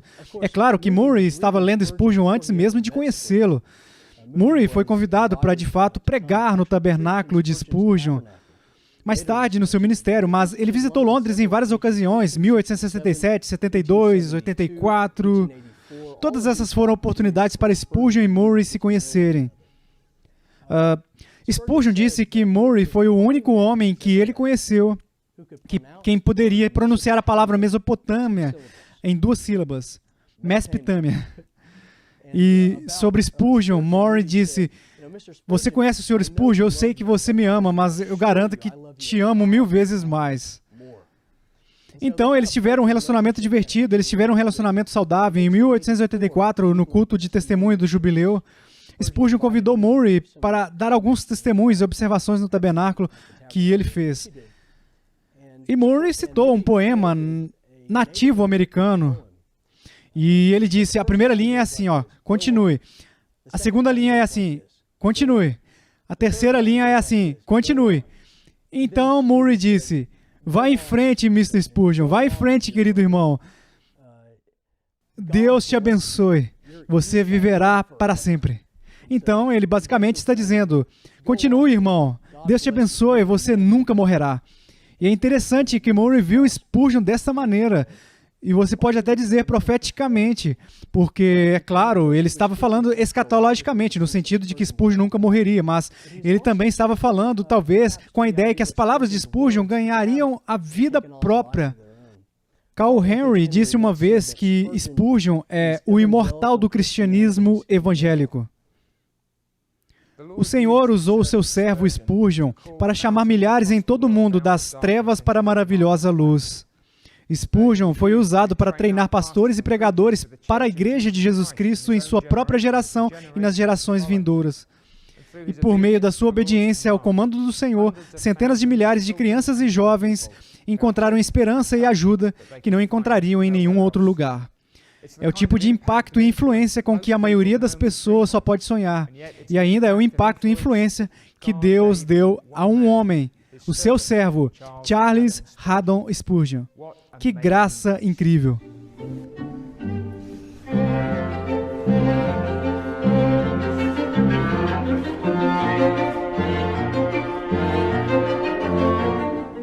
Não tenho certeza se quero saber o que se passava na cabeça da minha esposa quando ela me viu pela primeira vez na escada de um prédio lá na América. Mas quando Susannah Thompson viu Charles Spurgeon pela primeira vez, Clive Anderson disse que não conseguia acreditar no que enxergava. Os rumores sobre esse rude caipira no campo pareciam dizer apenas meia verdade. Lá estava ele, grande como a vida, ousado como bronze e tão arrogante quanto poderia ser no que lhe dizia respeito. Suas roupas pareciam ter sido feitas por algum alfaiate de segunda categoria, certamente não à altura do outro cavalheiro inteligente que ela conhecia. Em torno do seu pescoço estava um pedaço de cetim preto que já tinha visto dias melhores. E o pior de tudo, enquanto falava, ele tirou do bolso um lenço azul medonho, coberto de manchas brancas, que ele acenava no ar enquanto falava. Se não fosse tão sério, Susannah teria dado uma gargalhada. Na verdade, se alguém tivesse dito a ela que este era o homem com quem ela iria se casar, ela teria pensado que eles eram loucos, mas ela se casou com ele. Susannah nasceu em 15 de janeiro de 1832. Seu pai e sua mãe às vezes frequentavam a capela da New Park Street enquanto James Smith servia como pastor lá, e Susannah os acompanhava. Quando menina, ela percebeu que precisava de um salvador, mas se ela era verdadeiramente regenerada ou não naquele ponto, somente o Senhor sabe. Independentemente disso, quando ela se viu mais uma vez na capela da New Park Street, era mais para agradar os seus amigos do que ela mesma. E ela não esperava encontrar o seu coração novamente aquecido pelo Evangelho. Mas não demorou muito para que os sérios apelos de Spurgeon a despertassem. E ela percebeu que a sua vida de indiferença e falta de serviço estava longe de ser o que deveria ter sido. Gradualmente, eu fiquei alarmada com o meu estado de apostasia, e então, por um grande esforço, eu procurei a ajuda espiritual e orientação do Sr. William Waney. Ele era um obreiro ativo na escola dominical na New Park Street e um senhor verdadeiro, com um grande coração e consolador de jovens peregrinos. Ele pode ter contado ao novo pastor a respeito de mim. Não posso dizer, mas um dia fiquei muito surpresa ao receber o do Sr. Spurgeon, uma cópia ilustrada do Peregrino, em que ele havia escrito na inscrição, Senhorita Thompson, com desejos do seu progresso na abençoada peregrinação de Charles Spurgeon, 20 de abril de 1854. Se Spurgeon tinha algum pensamento nessa fase a respeito de Susannah como algo mais do que uma alma lutando a caminho da cidade celestial, não temos certeza. Mas em pouco tempo, aquele conhecido casual aprofundou em amizade genuína. E em seguida avançou ainda mais em profundo amor um pelo outro. Então, no dia 2 de agosto de 1854, no jardim do avô de Susannah, eles ficaram noivos, prometendo o coração de um ao outro. Fullerton descreveu Susannah com o seu coração apaixonado e rosto doce e moldurado pelos cachos que caíam de cada lado dela.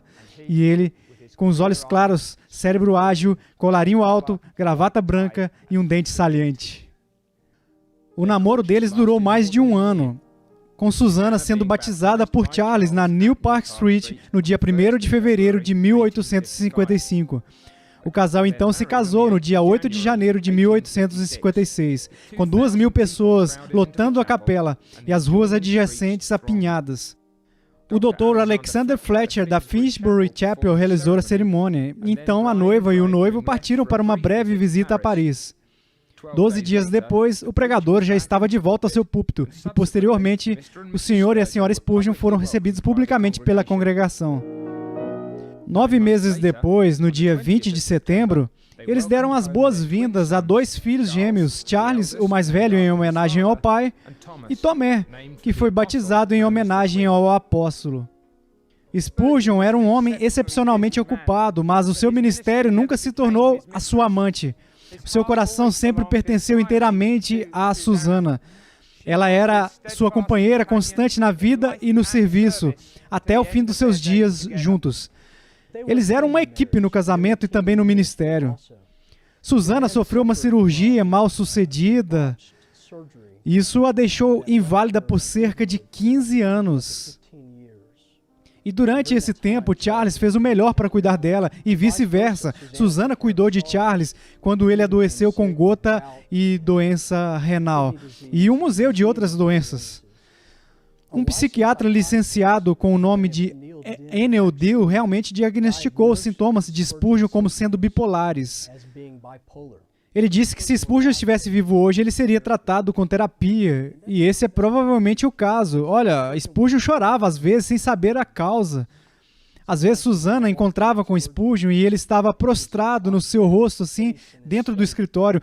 E ele tinha não apenas problemas externos, mas também problemas endógenos dentro de si. Ele estava clinicamente deprimido. E os dois, eles eram uma equipe no ministério e no casamento. Adorei o episódio em que Susana estava dormindo e ela ouviu Spurgeon dizer algo durante o sono dela. E em vez de colocar um travesseiro sobre a cabeça, ou talvez colocar um travesseiro na cabeça dele, ela decidiu pegar uma caneta e um papel e tomar nota do que ele estava dizendo. Era sábado à noite. Spurgeon não havia preparado um sermão para o dia seguinte. Ele geralmente ficava no sábado à noite. Então, na manhã seguinte, Spurgeon acordou e Susana entrega a ele uma cópia das anotações que ela havia feito à noite. Acontece que este era o sermão que Spurgeon ia pregar, e ele pregou aquela mesma mensagem no púlpito naquele dia. Então, eles eram elogios um ao outro. Em 1875, Charles Spurgeon publicou suas famosas palestras para os meus alunos. E foi então que Susana deu uma olhada no livro e disse: não seria ótimo se pudéssemos oferecer uma cópia disso a todos os ministros da Inglaterra? E se pudéssemos colocar nas mãos de cada ministro na Inglaterra uma biblioteca teológica que eles não pudessem pagar? Spurgeon disse: vamos fazer isso. Então, de repente, você tem esse novo ministério fundado. Havia 66 ministérios no tabernáculo e este era um deles, o Ministério do Fundo de Livros. Então, 27 anos depois que o Ministério do Fundo de Livros começou, havia 199.315 volumes teológicos que Susana foi capaz de colocar nas mãos de ministros em toda a Inglaterra para aumentar a compreensão deles sobre teologia e também a erudição bíblica deles. Susana e Charles tinham o tipo de amor que todos nós devemos aspirar. Foi um amor que os conduziu em tempos de provações, doenças e tragédias. Era um amor que estava enraizado, não apenas no prazer um do outro, mas fundamentalmente na união deles com o Senhor Jesus Cristo.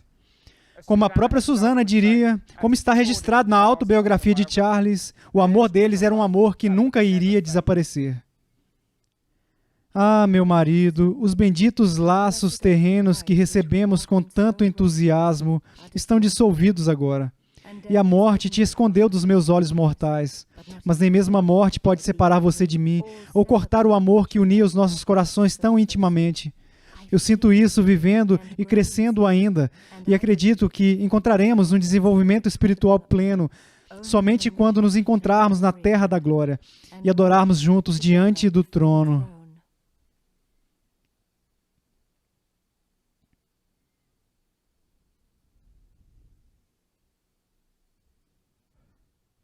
Eu não seria o primeiro pregador a dizer que todo o meu descanso é uma mudança de trabalho. Além das responsabilidades como marido, pai, filho e amigo, existem os deveres de pastorear e pregar, que parecem nunca ter fim, e muitas vezes parecem aumentar quando você está debaixo de uma pressão maior. Até mesmo encontrar um dia de folga a cada semana pode ser uma batalha. Spurgeon certamente conhecia essa batalha. Ele tinha muito pouco tempo para passatempos, além de cuidar do jardim. Susana disse que ele gostava de passar longos dias no campo. Essa foi uma de suas grandes delícias. Mas em 1860, Spurgeon estava envolvido em vários anos de ministério particularmente intenso, e ele estava completamente exausto. Ele não descansou de verdade por anos, então chegou a hora de fazer uma pausa adequada. E no verão de 1860, junho e julho, ele partiu para uma excursão pelo continente, viajando pela Bélgica, Alemanha e Suíça.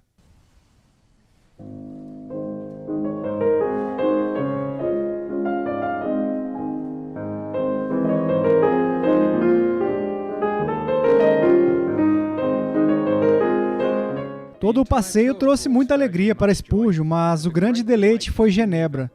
Durante os seus últimos anos, Genebra foi o coração da Reforma, a casa do teólogo francês João Calvino.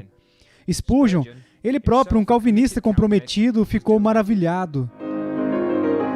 Entre todos aqueles que nasceram de mulher, não surgiu um maior do que João Calvino.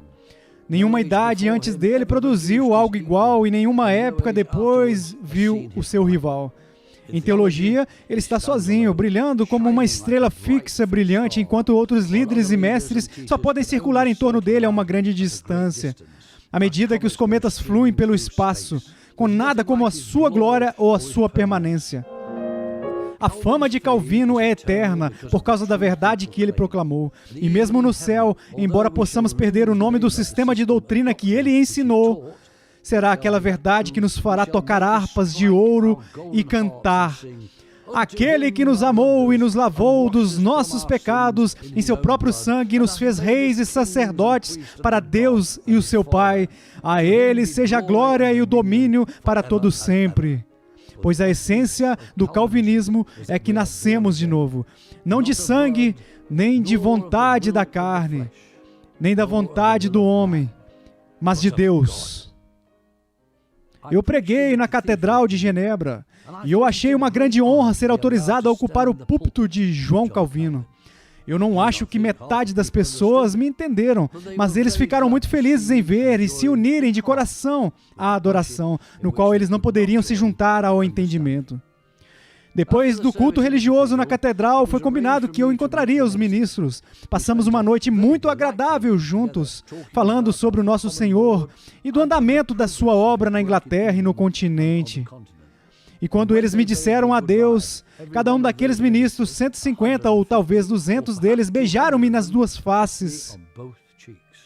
Foi um prazer peculiar para mim ter a oportunidade de visitar o grande centro do protestantismo fervoroso e encontrar tantos homens piedosos e fiéis que ajudaram a manter a lâmpada da verdade brilhando intensamente. Até o dia da minha morte, lembrarei daqueles servos de Jesus Cristo que me cumprimentaram em nome do meu mestre e me amaram por causa do meu mestre. Hospitalidade sem limites, amor puro e comunhão imperturbável. Uma caneta preciosa com a qual os irmãos em Genebra escreveram seus nomes no meu coração. Afinal, saímos de Genebra e fomos para Chamonix. Então chegamos finalmente no que seria o grande prazer da nossa jornada, a passagem do Simplon. Eu não posso reproduzir para vocês os pensamentos que então passaram pela minha mente. Eu não consigo descrever as tempestades que vimos abaixo de nós quando estávamos no topo da colina. Eu não posso falar para vocês sobre os gafanhotos que vieram nas nuvens e devoraram tudo diante deles. O tempo me faltaria para falar de todas as maravilhas de Deus que vimos na natureza e na providência. Se você não pode viajar, se lembre que o nosso Senhor Jesus Cristo é mais glorioso do que tudo o que você poderia ver. Tenha uma visão de Cristo e você terá visto mais do que as montanhas, as cascatas e os vales e os mares podem mostrar a você. Trovões podem trazer o seu tumulto mais sublime e relâmpagos como sua glória terrível. A terra pode dar sua beleza e as estrelas o seu brilho. Mas todos estes juntos nunca poderiam rivalizar com ele, de quem o Dr. Watts tão bem cantou.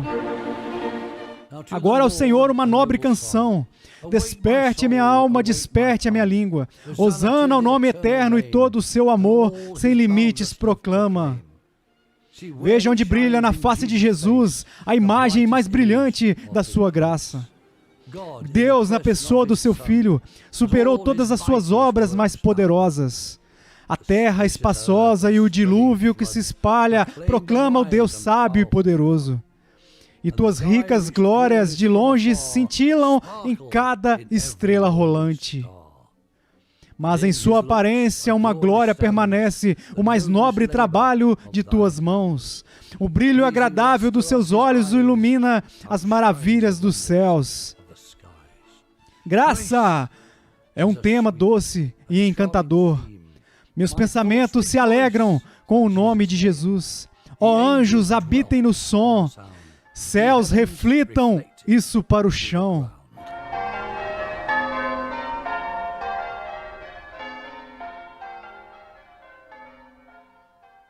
A controvérsia nunca é um elemento muito feliz para o Filho de Deus. Ele preferia estar em comunhão com o seu Senhor do que se empenhar em defender a fé ou atacar o erro. Mas o soldado de Cristo não conhece escolha nas ordens do seu mestre. Ele pode sentir que é melhor para ele deitar na cama de descanso do que ficar coberto com o suor e a poeira da batalha. Mas como soldado, ele aprendeu a obedecer.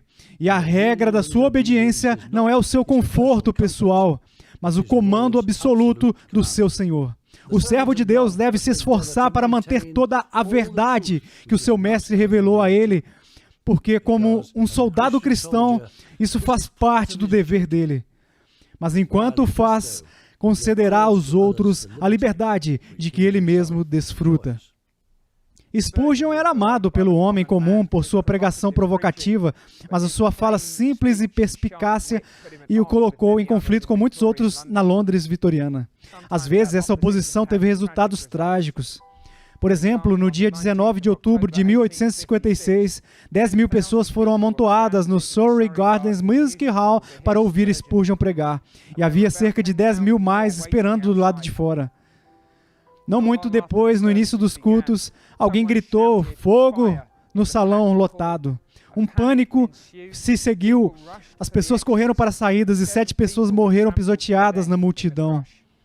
Como resultado, Spurgeon caiu em uma depressão profunda. Outras controvérsias foram menos espetaculares, mas não menos dolorosas. Como Spurgeon enfrentou, por exemplo, oposição dentro da União Batista por causa da sua posição contra o liberalismo teológico.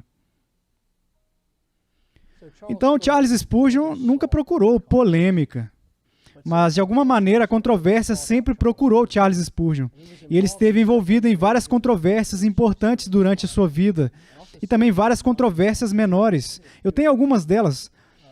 Uma das primeiras controvérsias que Spurgeon sofreu foi a controvérsia da mídia de 1854 a 1857. Você pode imaginar aqui, é um jovem do campo, não acostumado com a vida na cidade, não foi educado formalmente. Ele não está ganhando status por intermédio de vias convencionais comuns. E ele vem a Londres e a imprensa o aniquila. Eles o crucificam. Eles o acusam de ser vulgar, eles o acusam de blasfêmia, de que o acusam... Um repórter do jornal lá o acusou de estar nos termos mais íntimos do próprio Satanás. E isso afetou o Spurgeon. Às vezes, Susana Spurgeon tinha que esconder o jornal do marido pela manhã para que ele não lesse. Eventualmente, depois de 1857, os ataques na imprensa começaram a diminuir, eles começaram a atenuar, mas logo no início foi uma campanha de difamação com uma força total. Outra controvérsia em 1855 foi a controvérsia do hipercalvinismo. Agora, deve ser dito que Spurgeon não era um hipercalvinista. O hipercalvinismo é uma ideologia determinista, que basicamente diz que porque Deus pré-ordenou tudo em pedra, não há necessidade de participarmos da grande comissão e salvarmos almas. Bem, é claro que Spurgeon não acreditava nisso. Você teria dificuldade em encontrar alguém que salvou mais almas no século XIX. Mas ele foi acusado dessa acusação e ele tinha que se defender disso. Spurgeon acreditava. Uma vez lhe perguntaram, como você reconcilia a liberdade de Deus com a liberdade do homem? Ao que ele respondeu, eu nunca concordo, amigos. Então Spurgeon se viu na tradição batista particular. Aqueles como John Gill, John Rippon. Ele era um batista particular, ele se apegava às doutrinas da graça. Mas ele também acreditava que Deus era grande o suficiente para operar por intermédio da nossa liberdade, através dos nossos desejos, para cumprir a sua vontade. E essa foi realmente a segunda polêmica. Isso definiu seu primeiro ministério em Londres. A terceira controvérsia talvez seja uma das controvérsias mais famosas, foi a respeito do assunto da regeneração batismal. Então, em 5 de junho de 1864, Spurgeon pregou um sermão de Marcos 16, 15 a 16, e o seu sermão atacou dois pontos em que a igreja estabelecida se mantinha muito próxima deles. Os anglicanos acreditavam na regeneração batismal de crianças. Então, Spurgeon atacou essa ideia no seu sermão, que as crianças não podiam ser regeneradas espiritualmente por causa da prática do batismo. Esse foi realmente a primeira coisa. A outra questão era essa ideia do uso do livro de oração comum. Spurgeon combateu publicamente no seu sermão essas duas questões. Depois do sermão, Spurgeon fez um comentário passageiro a Joseph Passmore, basicamente dizendo que essa polêmica era equivalente a publicar suicídio. Claro que Spurgeon não poderia ter sido mais impreciso, ele não poderia estar mais errado. Havia 200.000 cópias do sermão imediatamente exigidas. No final do ano, havia 350.000 cópias dos sermões distribuídas. No final do século, havia quase 500.000 de cópias dos sermões distribuídas. Então, realmente, esse sermão colocou Spurgeon no radar da Inglaterra, de costa a costa, e o tornou popular em áreas que ele pode não ter ficado sem a controvérsia. Claro que lhe custou muito caro. Te custou a amizade com o conde de Shaftesbury, custou-lhe sua reputação entre os anglicanos e ele saiu da aliança evangélica. Mais tarde, ele se juntou a isso. Mas a polêmica sempre colocou Spurgeon em uma postura de batalha. E isso custou um preço tremendo, não apenas dele pessoalmente, mas também profissionalmente. Quando Spurgeon enfrentou seus oponentes, raramente assim era por questões triviais. Por exemplo, na controvérsia sobre a regeneração batismal, a própria verdade do Evangelho estava em jogo. E ainda, acredite ou não, hoje, uma das coisas consideradas mais controversas sobre Charles Spurgeon é o fato dele fumar charutos. Spurgeon adorava fumar charutos. Isso também foi muito controverso na sua própria vida. Spurgeon disse uma vez, eu cultivo as minhas flores, mas eu queimo as minhas ervas daninhas. Então, a reação, é claro, a esse hábito que Spurgeon tinha foi multifacetada. Algumas pessoas apoiaram Spurgeon, algumas pessoas criticaram Spurgeon. Um homem chamado James Clark criticou Spurgeon. Na verdade, ele era amigo de Spurgeon. Também W. Hutchins escreveu uma carta pessoal mordaz para Spurgeon, alegando que este era um hábito sujo em fumar charutos e o levaria a outros pecados terríveis. Então as pessoas tinham opiniões diferentes sobre isso. Em 20 de setembro de 1874, Spurgeon convidou um dos seus amigos de Boston, um homem com o nome de George F. Pentecost, para dizer algumas palavras após o seu próprio sermão na sua igreja. E Spurgeon realmente interrompeu seu sermão para o irmão Pentecost poder dizer, bem, George Pentecost usou esse tempo para protestar contra os males de fumar tabaco. E depois que ele terminou com seu discurso, Spurgeon foi para a plataforma e basicamente disse, não obstante os comentários do irmão Pentecost, não obstante o que disse o irmão Pentecost, eu vou para casa esta noite e vou fumar um charuto para a glória de Deus antes de ir para a cama. Bem, queridos amigos, vocês sabem que alguns homens podem fazer para a glória de Deus o que para outros homens seria pecado.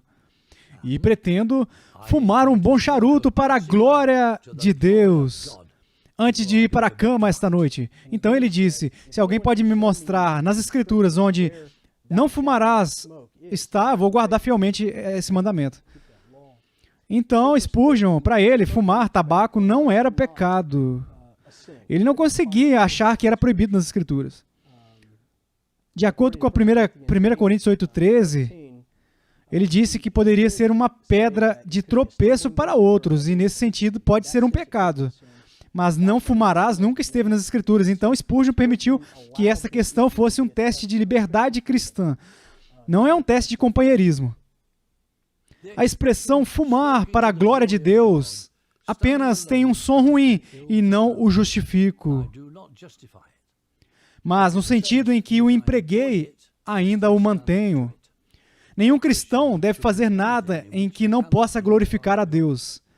E isso pode ser feito de acordo com as Escrituras, em comer e beber e nas ações comuns da vida.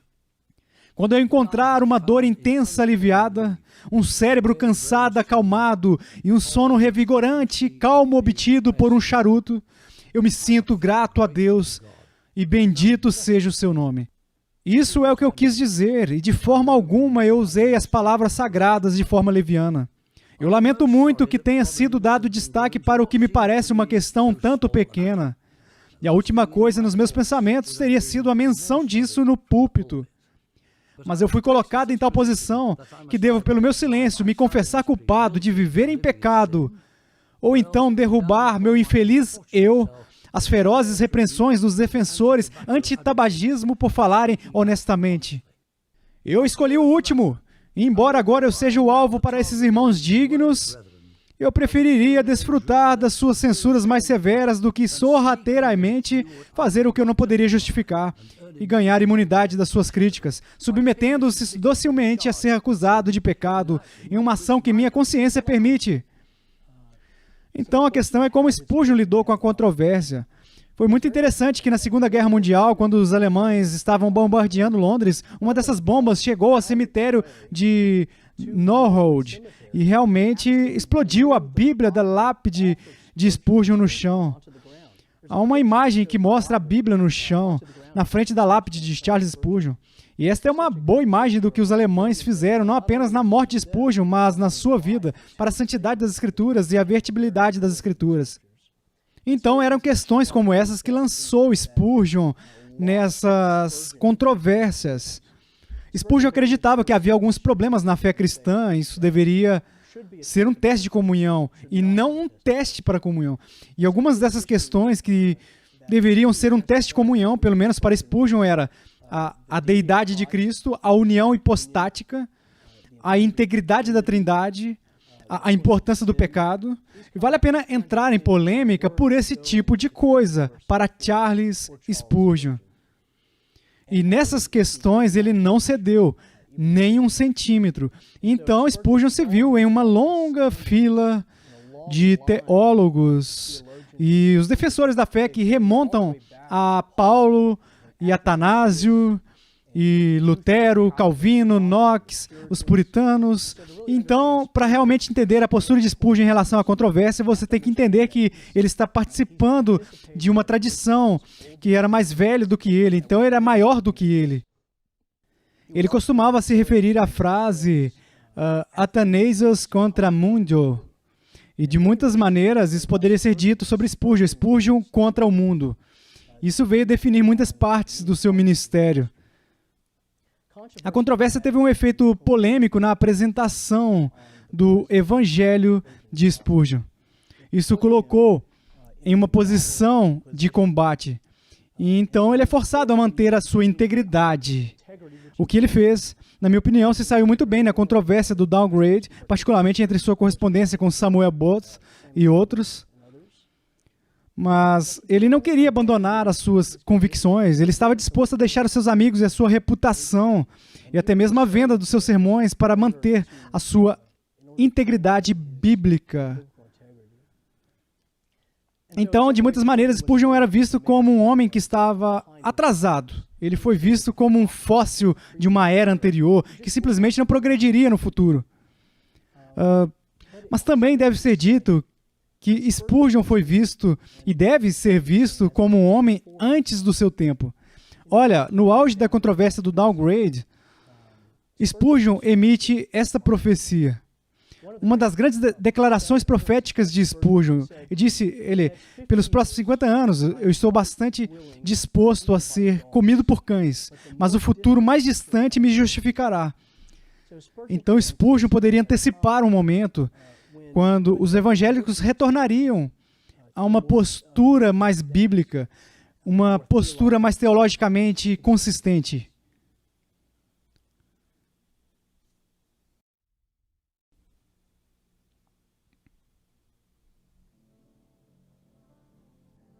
Chegou a hora de os cristãos se mexerem. A casa está sendo roubada, suas próprias paredes estão sendo cavadas, mas as pessoas boas que estão na cama gostam do calor. E com muito medo de ter cabeças cortadas e descer e conhecer os ladrões. A inspiração e a especulação não podem permanecer em paz por muito tempo. Compromisso não pode haver nenhum. Não podemos manter a inspiração da palavra e ainda assim rejeitá-la. Não podemos acreditar na expiação e negá-la. Não podemos falar da doutrina da queda e ainda falar da evolução da vida espiritual da natureza humana. De um jeito ou de outro, devemos ir. A decisão é a virtude da hora. Na sua vida, como já vimos, Spurgeon conhecia bem a oposição e mesmo a batalha.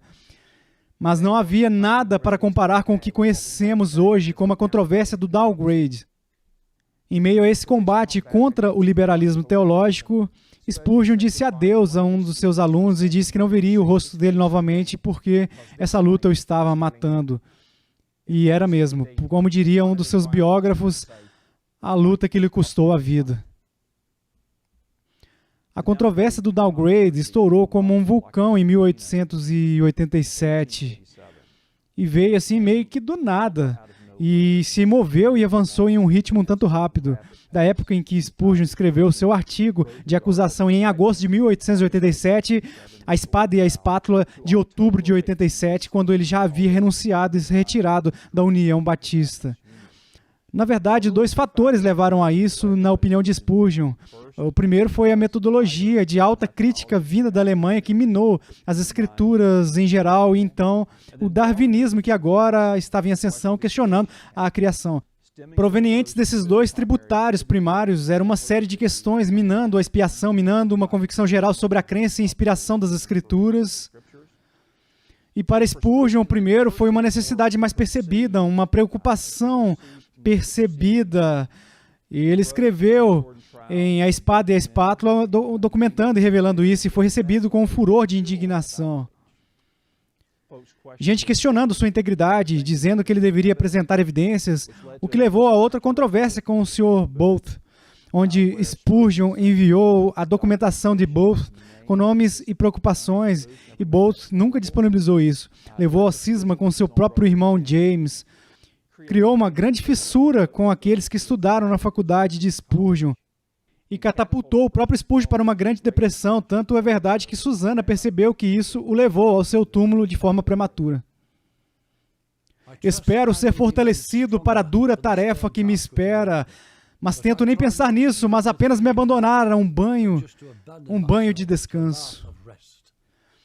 Acredito que este seja o caminho mais sábio e ainda assim eu continuo desejando fazer algo de bom ou dando algum fruto para o Senhor.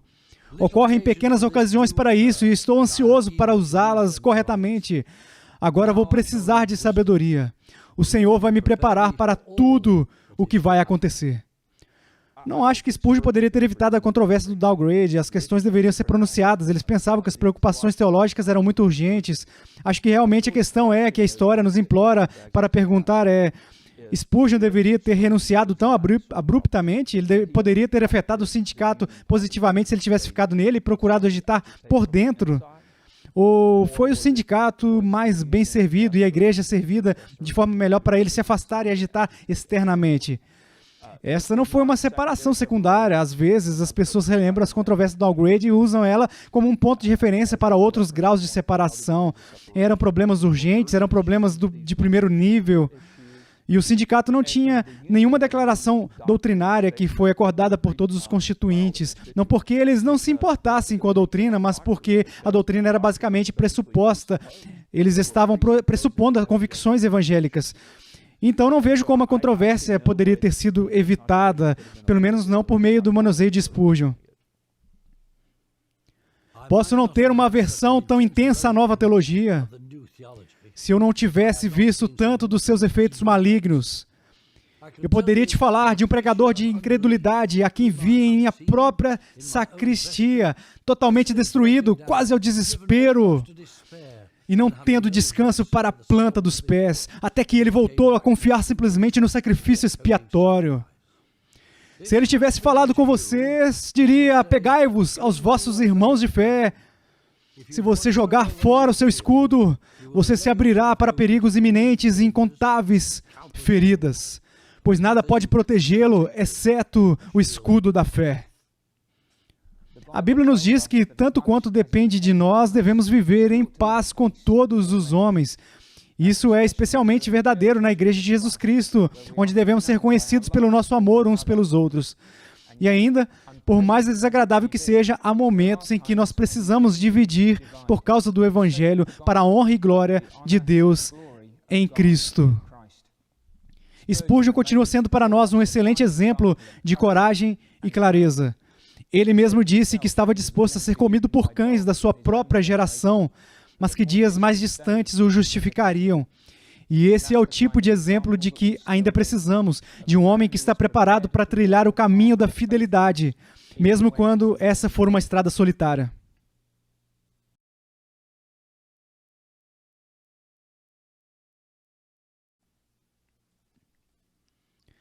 Eu te escolhi na fornalha da aflição. Este tem sido o lema fixado diante dos nossos olhos na parede do nosso quarto. E de muitas maneiras também está escrito no nosso coração. Não é uma coisa ruim ser escolhido por Deus. A escolha de Deus faz homens escolhidos, homens escolhidos. Não somos escolhidos no palácio, mas na fornalha. Na fornalha, a beleza é prejudicada, a moda é destruída, a força se derrete e a glória é consumida. Aqui, o amor eterno revela os seus segredos e declara a sua escolha. Assim foi no nosso caso. Portanto, se hoje a fornalha ele aqueceu 7 vezes mais, nós não teremos medo, pois o glorioso Filho de Deus caminhará conosco entre as brasas ardentes. Charles Spurgeon era um leão no púlpito. Disto não pode haver dúvida. Sua pregação poderosa abalou seus ouvintes até os alicerces das suas almas. E ainda, este homem, tão poderoso no púlpito, fora dele foi assolado por doenças e a depressão. Em outubro de 1858, ele teve o seu primeiro episódio de doença incapacitante desde vir para Londres. Ele esteve ausente do seu púlpito por 3 domingos. Quando ele voltou, ele pregou 1 Pedro, capítulo 1, versículo 6. Eu estava deitado no meu sofá e o meu espírito estava tão abatido que eu poderia chorar a cada hora como uma criança. E, no entanto, eu não sabia por que eu chorava, mas até algo banal me faria chorar naquele momento. E um amigo gentil estava me dizendo de uma pobre alma vivendo aqui perto, que estava sofrendo com muita dor e, no entanto, estava cheia de alegria e regozijo. Eu estava tão angustiado por ouvir aquela história. Eu me senti tão envergonhado de mim mesmo que eu não sabia o que fazer, querendo saber por que eu deveria estar em um estado como este, enquanto esta pobre mulher, que tinha um câncer terrível, estava na mais terrível agonia. No entanto, poderia se alegrar com uma alegria inefável e cheia de glória. E em um momento, esse texto brilhou na minha mente com o seu verdadeiro significado. Eu tenho certeza de que é o seu verdadeiro significado, que existe uma necessidade absoluta de ser, que às vezes o cristão não deveria desfrutar de sofrimentos com um coração galante e alegre. Há necessidades que às vezes o espírito deve afundar dentro de si, e que ele deveria se tornar até mesmo como uma criança ferida, debaixo da mão de Deus. Houve momentos em que a sua depressão era tão grave que Spurgeon sentiu que não poderia mais continuar a pregar. Ele estava terrivelmente inseguro da sua vocação para o ministério e até mesmo do seu relacionamento com Jesus Cristo. Mas como Martin Lloyd Jones compartilhou na sua série de palestras sobre a pregação e pregadores, Deus não deixaria ir o príncipe dos pregadores. Então, há outra história muito boa, eu acho. Digo isso para o conforto de um homem necessitado. Um homem em desespero, ou um pregador leigo em particular. É outra história sobre Spurgeon, que teve acessos de depressão. Ele sofria de gota e isso sempre vem acompanhado de um elemento de depressão.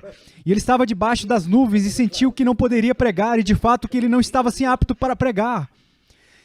E ele se recusou a pregar no domingo seguinte e foi para o campo, para sua antiga casa em Essex. E no domingo de manhã ele entrou na parte de trás da pequena capela onde ele foi criado. E havia um pregador leigo pregando naquela manhã. E o pobre pregador leigo começou a pregar um dos sermões do Senhor Spurgeon. Assim que o homem terminou, Spurgeon correu até ele, com lágrimas escorrendo pelo rosto, agradecendo-lhe profundamente. E o pobre homem disse: Senhor Spurgeon, eu não sei como enfrentá-lo, eu acabei de pregar um dos seus sermões. E ele disse: não me importa de quem seja o sermão, disse ele. Sua pregação esta manhã me convenceu de que sou um filho de Deus. Que sou salvo pela graça, que fui chamado para o ministério e estou pronto para voltar a pregar novamente. A depressão de Spurgeon era resultado das suas muitas doenças, talvez por causa do impacto psicológico que elas cobraram, mas no caso da sua gota também pode ter sido fisiológica. Ele continuaria descrevendo a sua depressão ou desânimo com sua pior característica. Ele afirmou que o desânimo não é uma virtude. Eu acredito que é um vício. Estou profundamente envergonhado de mim mesmo por ter caído nisso, mas tenho certeza de que não há remédio para isso como uma fé santa em Deus. No entanto, a sua depressão permitiria que ele ministrasse de forma mais eficaz, como ele próprio reconheceria. Eu iria às profundezas 100 vezes para animar um espírito abatido. É bom para mim ter sido afligido para que eu saiba como falar uma palavra na hora certa para alguém que está cansado. Durante seus últimos anos de ministério, a gota e as crises de depressão de Spurgeon frequentemente o incapacitavam, resultando na sua ausência frequente do púlpito. No entanto, mesmo nesses momentos, Spurgeon experimentou períodos de extraordinária produtividade. Finalmente, após 38 anos de ministério, Spurgeon deixou o cargo de pastor do Tabernáculo Metropolitano no dia 7 de junho de 1891. À medida que sua doença progredia, ele se aposentou em Menton, na França. Nos primeiros anos, Spurgeon costumava visitar aqui para descanso e recuperação, particularmente durante os períodos de depressão.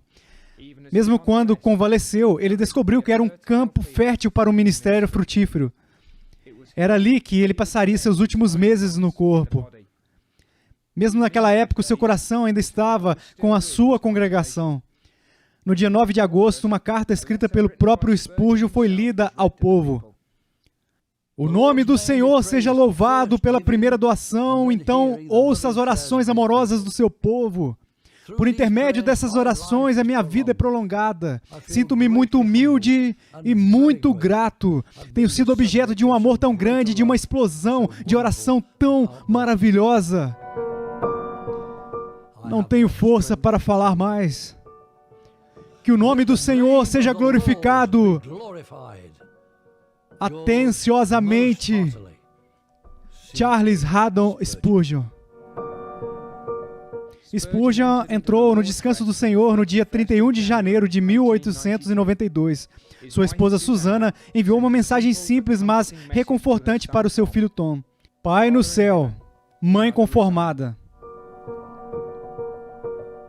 Na edição memorial da revista Espada e Espátula, após a morte de Spurgeon, eles descreveram seu funeral dessa maneira.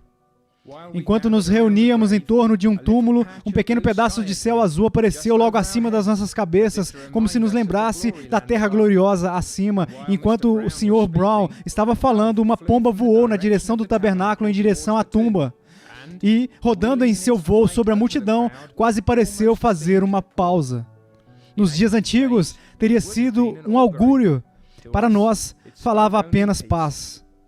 Enquanto o culto continuava, um pequeno tordo comum cantava sua nota o tempo todo em uma lápide vizinha. O peito vermelho fez música apropriada, fabulosa, como era ter seu casaco carmesim. Desde então arrancou um espinho da testa ensanguentada do Salvador. Bem, nós não acreditamos nisso, mas acreditamos no que cantamos no túmulo. A verdade é que o Sr. Spurgeon viveu para pregar e morreu para defender. Caro Cordeiro moribundo, teu precioso sangue nunca perderá o seu poder, até que toda a igreja resgatada de Deus seja salva para não pecar mais. Muitos observaram que todos os serviços memoriais únicos, como eram caracterizados por uma simplicidade e cordialidade, completamente em harmonia com toda a vida do amado pastor. E ainda mais significativo quando o caixão foi baixado para o cofre. Nem mesmo o nome glorificado do pregador estava visível. Era exatamente como ele queria. Não havia nada a ser visto, mas o texto no pé do caixão e a Bíblia aberta. Claro que a Bíblia não foi enterrada, ela não está morta, ele vive e permanece para sempre. E quem sabe se não pode provar mais do que nunca o meio de ressuscitar os mortos, agora que aquele que o amava, mais querido que a sua vida, não pode mais proclamar suas benditas verdades com a voz viva que Deus concede. Embora Spurgeon tenha terminado a sua corrida e agora está na presença do seu grande Deus e Salvador, há um sentido muito real de que o seu ministério ainda não acabou. Como já foi dito por outros do túmulo, ele continua a proclamar o mesmo evangelho que ele proclamou na sua vida aqui na terra. Um evangelho do amor redentor de Deus. Um evangelho de Jesus Cristo, o Cordeiro de Deus que foi morto pelos pecadores. O evangelho que ele proclamou do púlpito é o evangelho que ainda ressoa nas páginas dos seus livros e ecoa na história da sua vida. Quanto desejamos que aqueles que nunca tiveram a oportunidade de ouvi-lo pregar esse evangelho do púlpito possam, por assim dizer, ouvir essas verdades do túmulo e da glória e venham a conhecer o Cristo que Spurgeon proclamou tão fiel e destemidamente.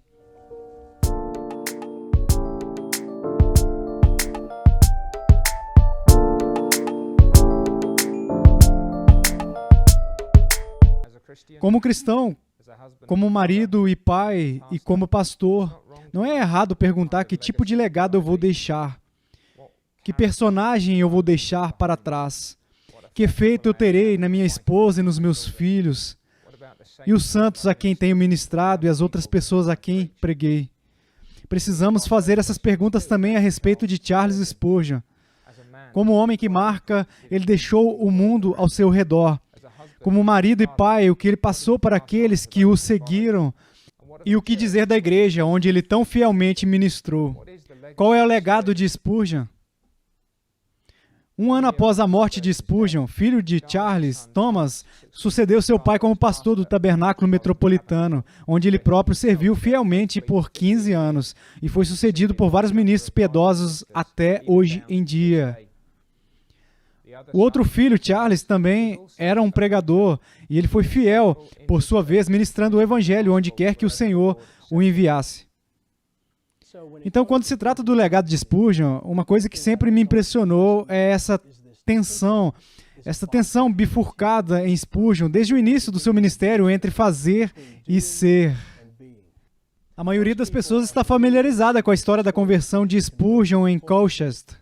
Spurgeon está tentando ir à igreja, ele está envolvido em uma tempestade de neve, ele perde seu caminho, ele tropeça em uma igreja metodista primitiva na rua e foi lá que até o pastor desta igreja metodista primitiva foi invadida pela neve, então um sapateiro ou alfaiate ou o que quer que fosse leva ao púlpito completamente sem educação e com o melhor da sua capacidade, ele prega Isaías 45, 22, olhai para mim e sede salvos todos vós, confins da terra. Spurgeon mais tarde relata que parecia como se ele pudesse ter desviado os olhos. Então, esta ênfase em Spurgeon em fazer, olhar, seguiu ele durante todo o seu ministério, mesmo depois da sua experiência de conversão. Ele se dedicou às atividades ministeriais. Ele começou a distribuir folhetos. Ele tinha que fazer alguma coisa para Cristo. Ele diria mais tarde, quando nossas vidas estiverem para ser finalmente escritas, que Deus conceda que eles registrem não apenas as nossas palavras, mas também as nossas palavras e as nossas ações. Então Spurgeon fez muito. Ele era um presidente da faculdade, ele era um pastor, ele era um abolicionista, ele era um defensor social, ele era um autor. E então, assim, Spurgeon fez muito na sua vida, mas o que é menos conhecido é onde Spurgeon, ele foi à igreja naquela noite, e particularmente, assim, o que ele ouviu no dia 6 de janeiro de 1850, naquela noite. Naquela noite, ele foi à igreja batista em Eldland e ouviu Robert Langford pregar um sermão sobre Efésios 1:6, sobre como Deus nos fez aceitos no amado. Então, é essa ideia de estar em Deus, não apenas fazer para Deus, mas estar em Deus. E essa tensão é muito interessante de acompanhar, essa tensão na vida de Spurgeon entre fazer e ser. O ministério de Spurgeon oscila entre Isaías e Efésios. E de muitas maneiras, esse é um legado que ele deixou para a igreja. Ele não apenas nos desafia a fazer algo por Jesus Cristo, mas ele também nos dá a garantia de que Jesus Cristo fez algo por nós. Então, esse é um grande legado que ele deixou para a igreja e um grande desafio para nós. Outro legado que deixou é a ideia de vocação. Na Reforma, as duas doutrinas populares eram a justificação, a ideia de ser corrigido com Deus por intermédio de Cristo, santificação, conceito no qual somos feitos, transformados santos, por intermédio da obra de convicção do Espírito Santo nas nossas vidas. Spurgeon recuperou a terceira e esquecida doutrina da Reforma. Essa é a doutrina da vocatio, vocação, a ideia de que Deus chama cada um de nós, não apenas pregadores, não apenas evangelistas, não apenas missionários, mas operários da fábrica e aqueles que estão trabalhando no comércio e no cinema. Ele chama cada um de nós para sermos ministros. E esta é uma maneira que Spurgeon apelou para a classe trabalhadora comum em Londres e realmente os equipou para levar o evangelho nos seus próprios caminhos de ministério. O legado de Spurgeon é inquestionavelmente multifacetado, multidimensional, mas acho que você tem que entender que tudo flui do seu púlpito. Antes de ser escritor, antes de fundar um orfanato, antes de fundar uma faculdade, embora fosse um apologista da fé, tudo o que fluiu do seu ministério de púlpito, o homem em seu DNA, no seu coração, era um pregador do evangelho. Portanto, o seu legado, antes de mais nada, é um legado de púlpito. Mesmo a proliferação dos seus ministérios de publicação, os sermões, os livros e as cartas, muito disso flui diretamente do seu púlpito. Então, eu acho que o legado de Spurgeon é simplesmente esse. Eu acredito que Charles Spurgeon e George Whitefield, a quem Spurgeon admirava muito, se referia como chefe dos pregadores. Eu acredito que esses dois homens são os maiores pregadores da língua inglesa, sem dúvida. Uma resposta para a pergunta: por que nós deveríamos ler Spurgeon hoje em dia? É que Spurgeon ainda tem algo a dizer para nós. Spurgeon ainda tem algo a dizer sobre como Deus ele pega pessoas que não são nada e transforma elas em alguém e faz que a sua glória seja conhecida por todas as extremidades da terra. Então, nós precisamos ler Spurgeon porque as lutas dele são as nossas lutas. As orações de Spurgeon são as nossas orações. O Cristo de Spurgeon é o nosso Cristo. Ele disse uma vez que não se considerava uma montanha, como Martinho Lutero, Calvino ou John Knox. Ele se considerava uma pedra lisa no vale, para que peregrinos cansados pudessem ir até ele e encontrar descanso para suas almas. Há um romance em Spurgeon, e é mais do que os seus contatos na Inglaterra vitoriana, é mais do que o seu brilho, é mais do que a sua imaginação que tornou os seus sermões e os seus escritos tão coloridos. Eu acho que há uma paixão no coração do homem que é absolutamente cativante. É como se ele nunca tivesse vivido um dia chato na vida dele. Todos os dias eram marcados pelas aventuras do Evangelho, marcados pelo rigor do trabalho ministerial. Havia uma intrepidez na sua vida que deveria inspirar a todos nós, porque olhamos para trás como ministros e leigos, olhamos para Charles Spurgeon, porque é melhor olharmos para trás, porque aprendemos lições de como defender o Evangelho, de pregar com ousadia, de permanecer firme nas convicções evangélicas e por dar nossas vidas pela causa de Cristo. Quando eu olho para o ministério de um John MacArthur, ou um John Piper, ou um Adrian Rogers, ou um W.A. Criswell, pessoas diferentes em todo o espectro da vida batista. Você olha para esses homens que ministraram nos séculos 20 e 21 e é impossível conceituar realmente os seus ministérios agora sem o ministério de Charles Spurgeon. Você enxerga suas impressões digitais, a influência dele sobre muitas das figuras da fé do século 21. Esse é um legado que vale a pena deixar. Uma coisa é pregar o evangelho a milhares, até dezenas de milhares de pessoas regularmente. Uma coisa é escrever livros que são lidos por milhares, até milhões, em vários momentos e lugares, para grande deleite e lucro. Essas coisas são testemunhos maravilhosos da graça de Deus, mas Spurgeon é ainda mais do que isso. Ele não é uma coisa em público e outra em privado. Ele é o mesmo homem na sua própria casa e no púlpito diante das multidões. O mesmo homem está pregando o mesmo evangelho, servindo ao mesmo Cristo e mostrando o mesmo caráter piedoso, o mesmo zelo pela glória do seu Senhor e Salvador. É esse o legado que nós vamos deixar? O legado de um Cristo como homem ou mulher, fazendo o trabalho que o nosso Salvador nos deu para fazer aqui na terra, até entrarmos na sua presença e adorar, servir e louvar a Ele para todo sempre. Spurgeon disse certa vez: não morrerei, mas viverei para proclamar as obras do Senhor.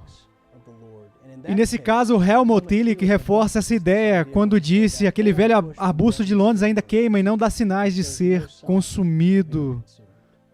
E talvez Deus esteja levantando outro Spurgeon que proclamará sua glória no século 21. Talvez seja você.